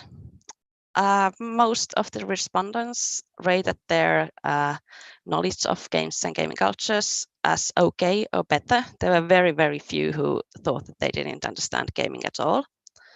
But still, there was this idea that maybe their knowledge wasn't really enough. They kind of lacked confidence in what they actually do know. And there was this idea that they would have to know very detailed stuff about the games that their kids or the youths played, which is not necessarily true. This is something that I will come back to later. But the 3rd question, can educators and parents affect the youth's own negative behavior in gaming and gaming cultures, and if so, how? One of the questions we asked about the parents and youth workers were about experiences on trying to do something about the negative gaming behavior of their own kids or in their own work. And many of the respondents, especially among the parents, had these experiences when they had repeatedly had to tell their child or the youth to not swear or to not shout. And these repeated prohibitions didn't really have any kind of real effect. They would later on have to either threaten or finally go through with their threats and stop the youth from playing anymore for that day or for that week. And even then, the results were pretty short-lived, maybe not on the same day, but later on, the youth would again start to shout and swear while playing. There were a couple of things which were notable in these replies. Firstly, they all pretty much focused on verbal communication. So we can't really say anything about what the kids might or might not say in the in-game chat based on these replies. And also in the case of the youth workers, they had also had these kind of experiences, but not quite as much as the parents. Some of them still did.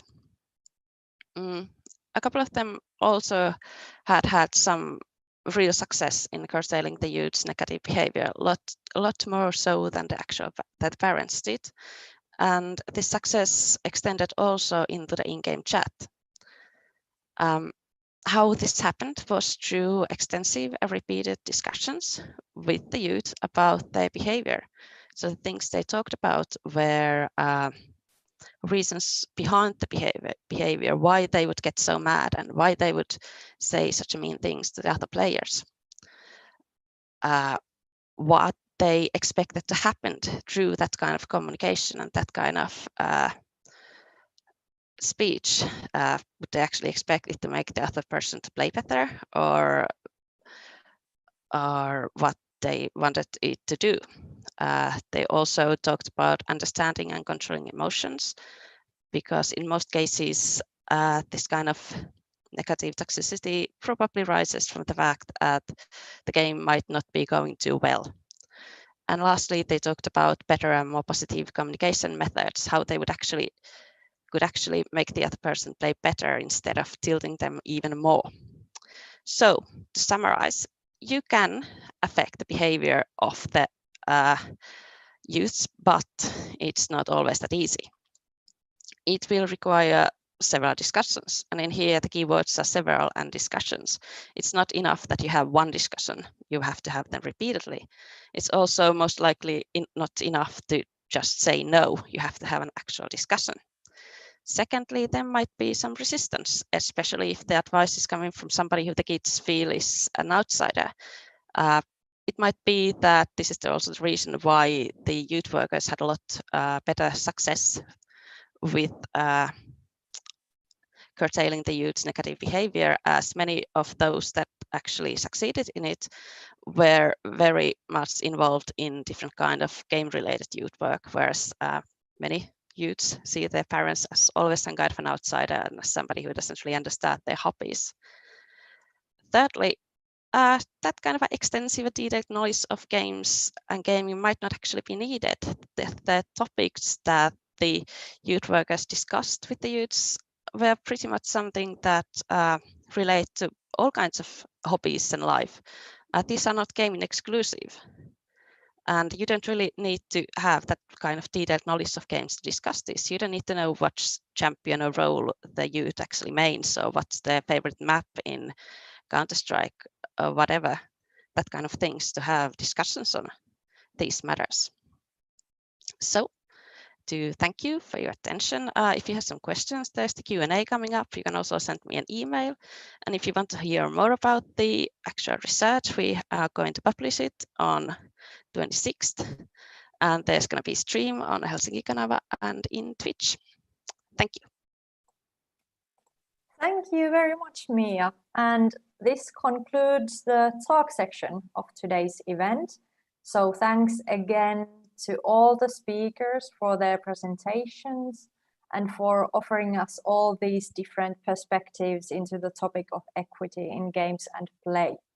So as Miia just said, next on the program, we will have the Q&A session where we will present the questions collected from the audience to the speakers, and we will continue the discussion there.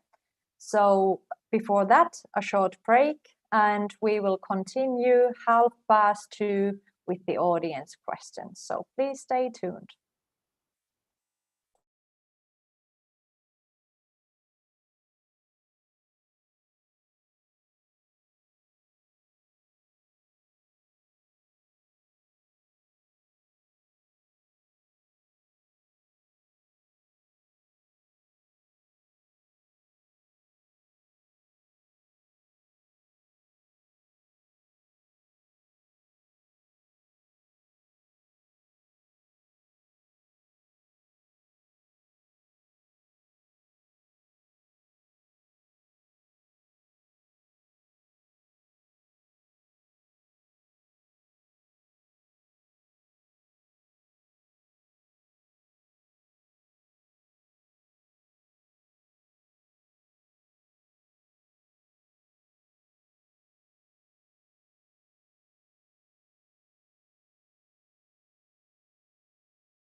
Welcome back to GameCult Talks.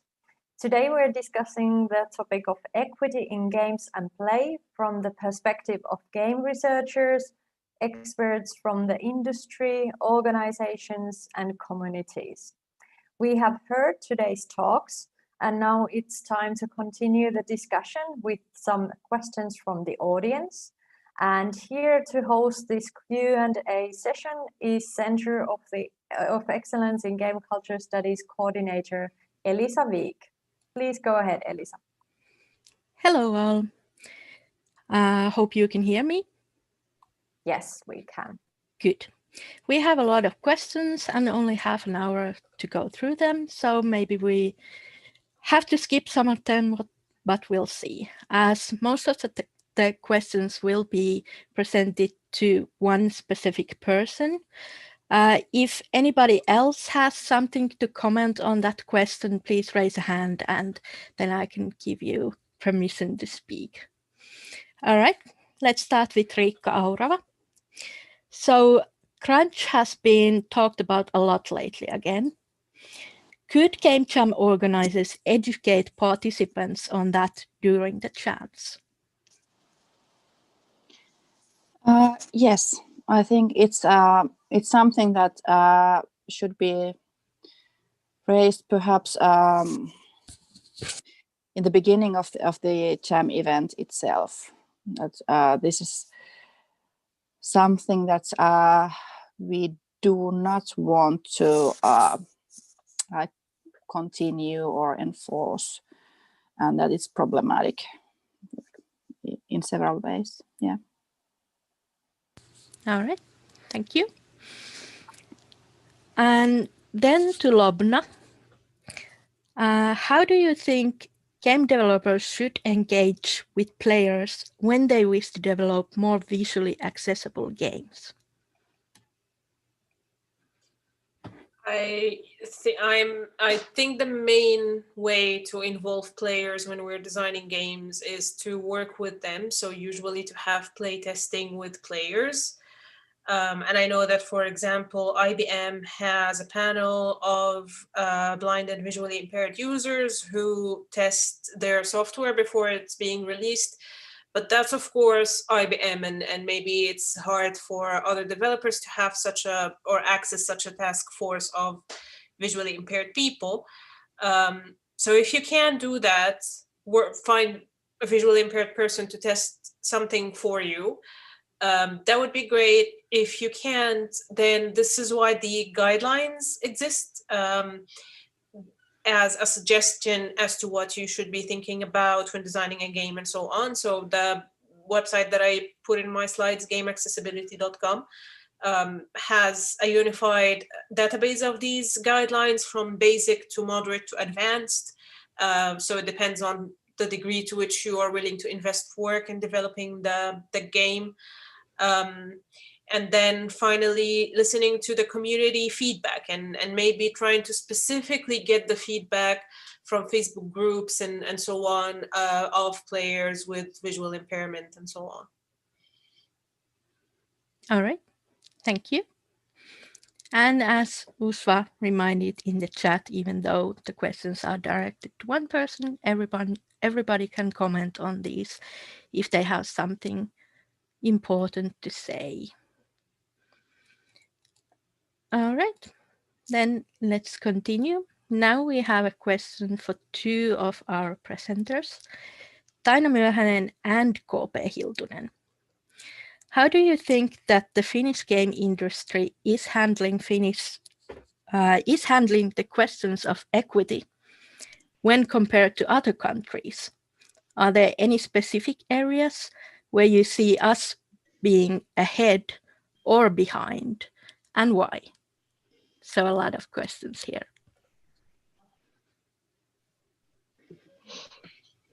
I can start first. What I think what we do better in a sense, is that we do it as a community. So the volunteers and organizations try to work together to solve these problems, or maybe solve the problem before they even exist. So this is very unique for the Finnish game industry in general, that we are relying a lot on community. But also in this kind of sense, I'm not saying we are always succeeding, and I'm not saying we are always going to the right direction, but at least I find it's important that we try and we work together. So it's not just like one single entity working.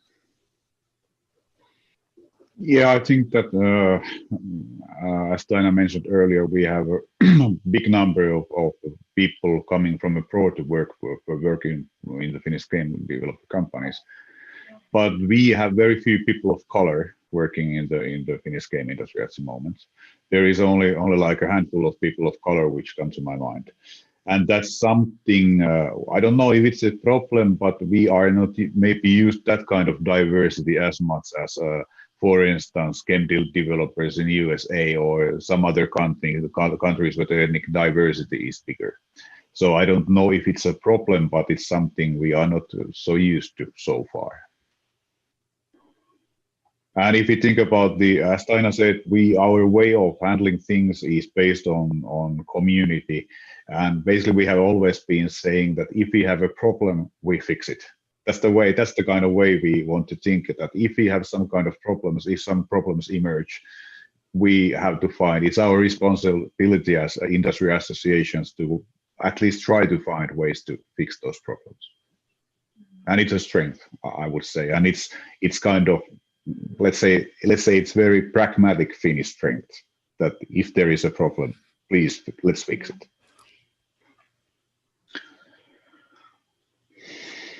All right, thank you. How about any other game developers, such as LARP developers or role-playing games or board game developers? Could Niina or Jaakko comment on that?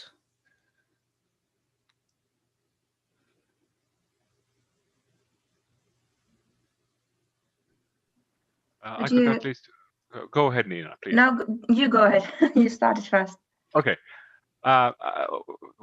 Something we know from these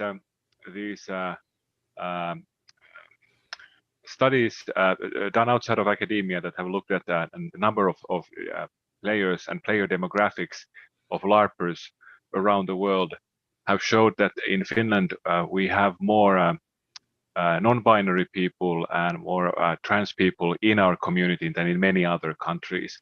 So that at least I see as a strength in Finland from a diversity point of view.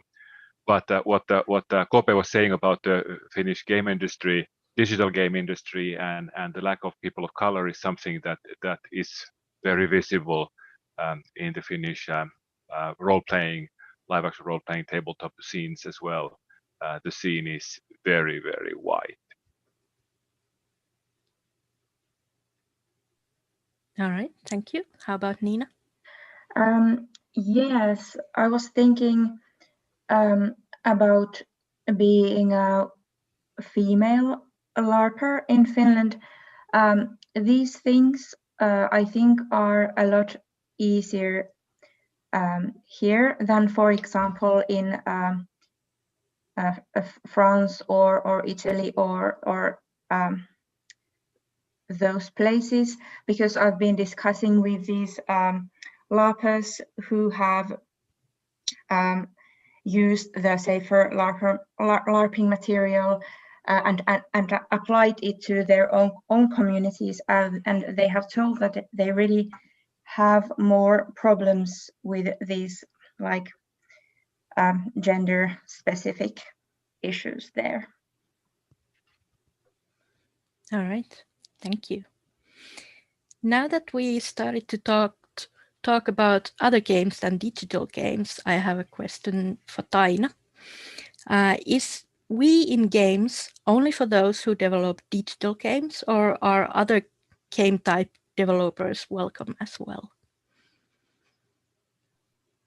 We have other game developers. Also in our board, we have other game developers. So we haven't been strict about that. What we try to define is that we in games is for the game developers. So we are not that much for the gamers. Obviously, there are these overlapping things like esports professionals. Are they like more in that side? But mostly, so we haven't been that strict. Like, yes, this is just for the game developers as such.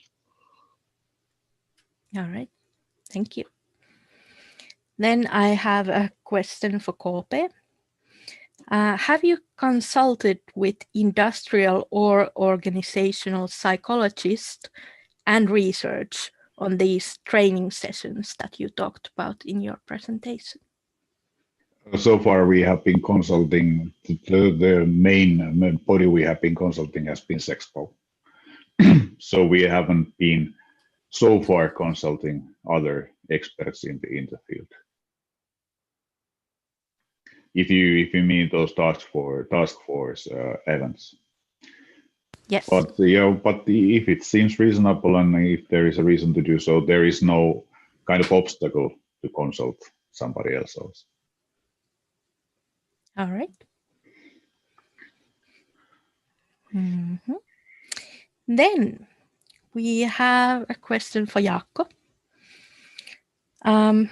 This is a big question. How can game creators make games that would make meaningful queer experiences possible? That is a big question. I don't think there's one single answer to that. And I think I think one question is seeing who is making those games. If you're interested in addressing queer experiences, then having queer people be involved in the process, either in the design team or as people to be consulted, would be a good step to take.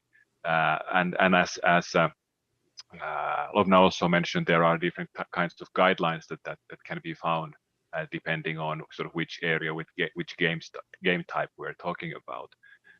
But I think sort of one question is one easy step to take is to pause at some point and sort of ask oneself that is it possible to be queer or act queer in the context of the game that you are creating? Are those kinds of things that are possible, things that exist, things that are part of the game world? For example, if there is fiction, are there even sort of small cues that not everything in the game world is heteronormative? Those kinds of small cues are something that can be extremely meaningful to players. But of course, especially if we're talking about digital games, it's obvious that sort of putting any kind of sort of assets into the game is always complicated and expensive. So it's understandable that not everything is possible. However, even sort of small cues for play are appreciated. But of course, especially if you're looking at a game where there are a number of characters to choose from, then to have different kinds of people represented in that cast of characters is something that we're seeing happening in games more and more, and I think that's one fairly good path forward. All right, thank you. As this is such a big question, I think we can broaden this. So, Riikka, do you have any perspectives on the game jam side, for example, to this same question?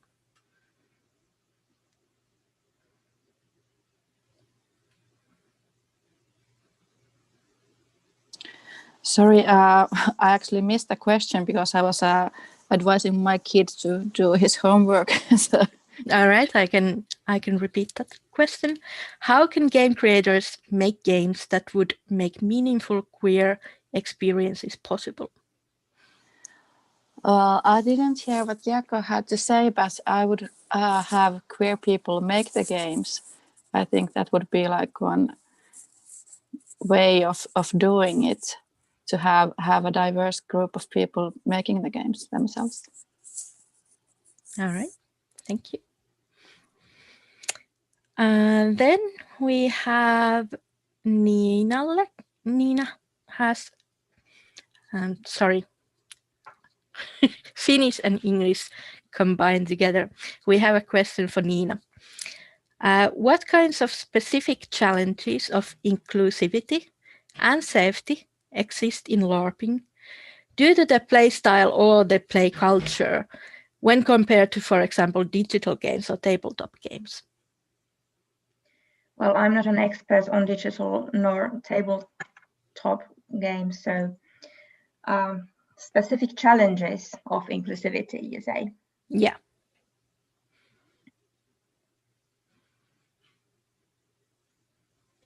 Well, one thing that I've personally encountered, of course, is maybe that non-male players don't have similar possibilities to play active characters. That's one thing in LARPs. But I think it's changing slowly when we are trying to make it better by creating more active non-male characters. That's one thing that comes in mind. And of course, when you think, for example, people's different financial situations, games can be quite expensive. Maybe because they are abroad and they require expensive propping, and for someone who, for different reasons, cannot afford these kinds of games, it can feel exclusive. So that's also a problem. And maybe the difference between people's personalities. Someone is very introvert, someone is very extrovert, and how do we create meaningful play for different kinds of people, and how do we give the signal that different play styles are equal and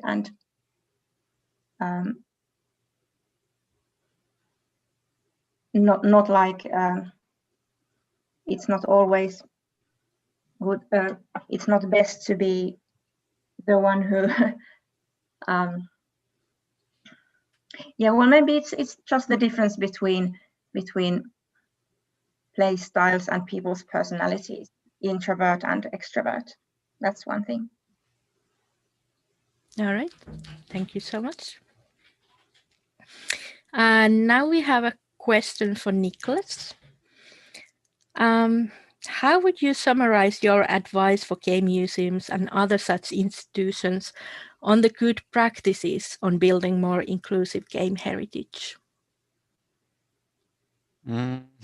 Well, I'd say that's a big question as well. To summarize this, well, I've been talking in my PhD, I talked about reflexiveness, that museums can and perhaps should be aware of sort of their role in making heritage and their power position in relation to other actors doing this. Sort of to be self-critical of what's happening here. So that's I think that's the first step. And of course, many museums do that, but it's maybe not that clear for maybe a hobbyist collector is sort of hoping to turn his collection into a professional museum. He doesn't necessarily have those skills. So I think it's probably good to at least consult with educators and sort of try to open up these issues a little bit. All right, thank you. Good summary. And then was Maria Ruotsalainen. How could we encourage game developers to move away from sexualized video game characters?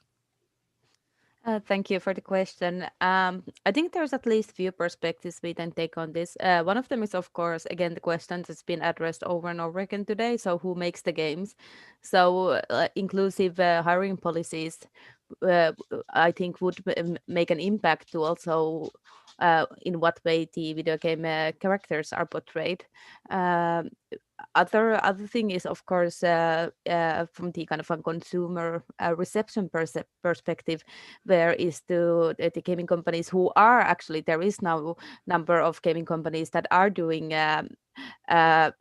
big title games such as Apex or Overwatch, which have to some extent move, well, maybe not move away, but have diversified the way the women, for instance, are portrayed. Whilst there still is this kind of over-sexualized stereotypes there as well. So I think one of the reasons that we've seen this move already happening is also gaming companies recognizing the potential of engaging the kind of player base that has not been traditionally either engaged or has been engaging but has not been so visible that they are engaging. So it's also this kind of fun but kind of marketing value it creates for the companies. And thirdly, we can of course think about the different kind of forms of social pressure that do already take place, where we see a lot of social movements in the social media pressuring the game companies to either change or redesign the heroes. Actually, there was a case in Overwatch when the game was in development, and I think in early beta, one of the characters had a kind of a pin-up girl pose that was seen out of the character and sexualizing this hero or character in a way that was not fitting, and the outcry made the developers to change the pose to something else. So I think these are some of the ways this can be addressed. Thank you.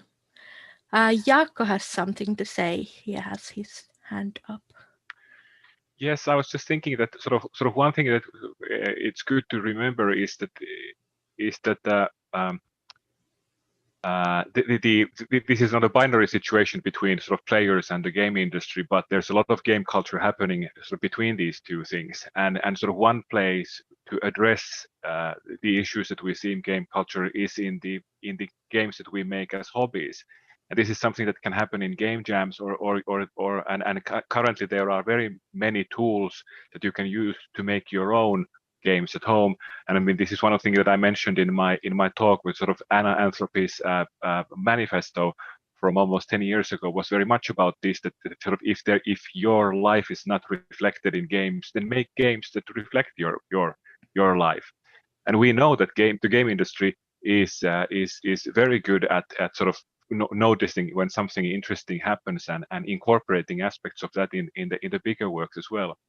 And especially as we are having this discussion in Finland, where the distances between the hobbyists and the industry are not that long. The game ecology in Finland sort of encompasses quite a number of different people, some who are making games as hobbies, some are supporting people making hobbies, some are doing criticism. And I think we have a fairly healthy community in the sense that these ideas do travel. So there are many ways of getting your voice heard if sort of if you choose to do that. Of course, that is putting yourself at risk whenever you're taking this kind of public stances, or if you're putting a creative work out there. But this is one possibility as well. Thank you. KooPee also has something to comment on this. Yeah, one thing which came to my mind is that if you think about game culture, it's not a monolith as such. I suppose we are talking now about the Western game culture. But if you think about, for instance, the Asian games which are basically developed, for instance, in Japan, then they have very different cultural background. So I guess that these things are going to progress in very different spaces, or it might take a longer time in Japan, for instance, to adapt these changes than in Western Europe, because they have a long anime manga culture, hentai culture behind. So in that sense, it's games industry is global, and we have global assets, but we also have global problems. Yes. Does Maria want to still say something? Yes, thank you. Great comments, by the way, from both Jaakko and KooPee. So I actually just wanted to briefly add that I do think while it's really important to think representation, we also need to think about the game mechanics and the game as a whole.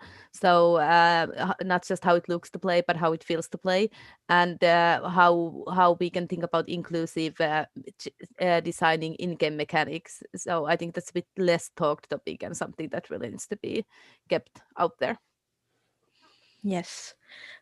Short question still for Maria, now that you are here. What are your thoughts on having separate esport leagues for men and women? Right. So I think this is one of the big questions on esports in general and esports research at the moment. And there is clearly not enough research as it is to see what would be the consequences and what would the premises this would be built.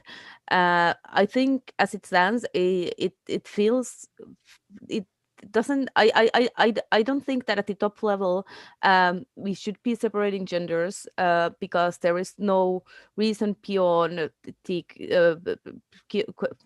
current structures that are hindering the success of a woman. So I think we should be, rather than separating them into two leagues, we should be focusing on changing the structures so everybody has more equal. It's never going to be fully equal, but that we would be in a position where there would be more equal opportunities to everyone reach the top. That being said, I don't think it's a bad idea to have different kind of events that might be mainly targeted to women, or maybe mainly targeted to gender and sexual minorities, because these are places of safety for playing, and they can help develop players to develop and engage with the game, especially also in a young age. When you look at a lot of these situations where you have coaching for children, they tend to be quite dominated by boys, and it can be a really a big step for a girl who's interested in games to participate in these kind of sessions. So I think there we can and we should address the different potential benefits we have of creating these different kind of possibilities for women. But I think at the end of the day, ideally, we would not have women's league and men's league at the top of it all, but everyone would have the equal opportunity to reach that top. All right, thank you. Then I think we have time for one or two more questions. One is for Miia. What would be your practical advice for parents thinking about discussing with their gamer children about the negative aspects of their gaming environments? So I think that in part this depends on what are those negative aspects. If it's the kids' own behavior, then well, a good way is to talk about what they want from out of that negative communication and behavior. Why are they doing it and where it leads? The things that I mentioned in the presentation. But if it is the other kinds of negative aspects, the toxicity that they face in the gaming environment that comes from other players, in those cases, well, you can discuss it in the same way as you discuss negative behavior in other kinds of environments, but gaming, that some people are mean and they say mean things, and as difficult as it can be, it should be ignored. I know it's not always easy, and also why they might be saying those things, and why children shouldn't really react so much to them. There are resources for the parents to help them in these discussions. There are the pelikasvattajan käsikirja, Game Educator's Handbook. I don't think they are translated to English yet, but Swedish translations are out. They can be downloaded for free. There's quite a lot of good information on how to talk about games to young people. All right, thank you. One more question for you, Miia. Have the youth workers thought about cooperating with YouTube influencers? Nobody mentioned it in the research. We very briefly talked about this possibility in one meeting with the project. I'm not quite sure if they're going somewhere with it or not. I think that it would be a very good idea, personally, to cooperate with YouTubers or other notable people in gaming and esports, because from there on the youths could get good examples and perhaps align more with those good examples than the bad ones that they at the moment are getting from YouTube and streams, where some people, unfortunately, there is an English translator about the Game Educator's Handbook. I was wrong, but yes, they would rather get good examples and not the negative ones that they are currently getting from YouTube and Twitch and other gaming videos and streaming services. All right, thank you. And unfortunately, that's all the time we have for this Q&A session. I want to thank you all for great answers and for great discussion. Thank you very much, Elisa.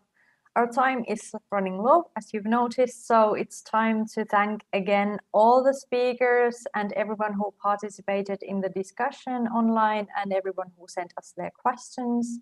Thank you all for joining the first GameCult Talks event to discuss equity in games and play. And our discussion here will continue, but we will now, however, end the stream. So goodbye everyone who were watching, and welcome to join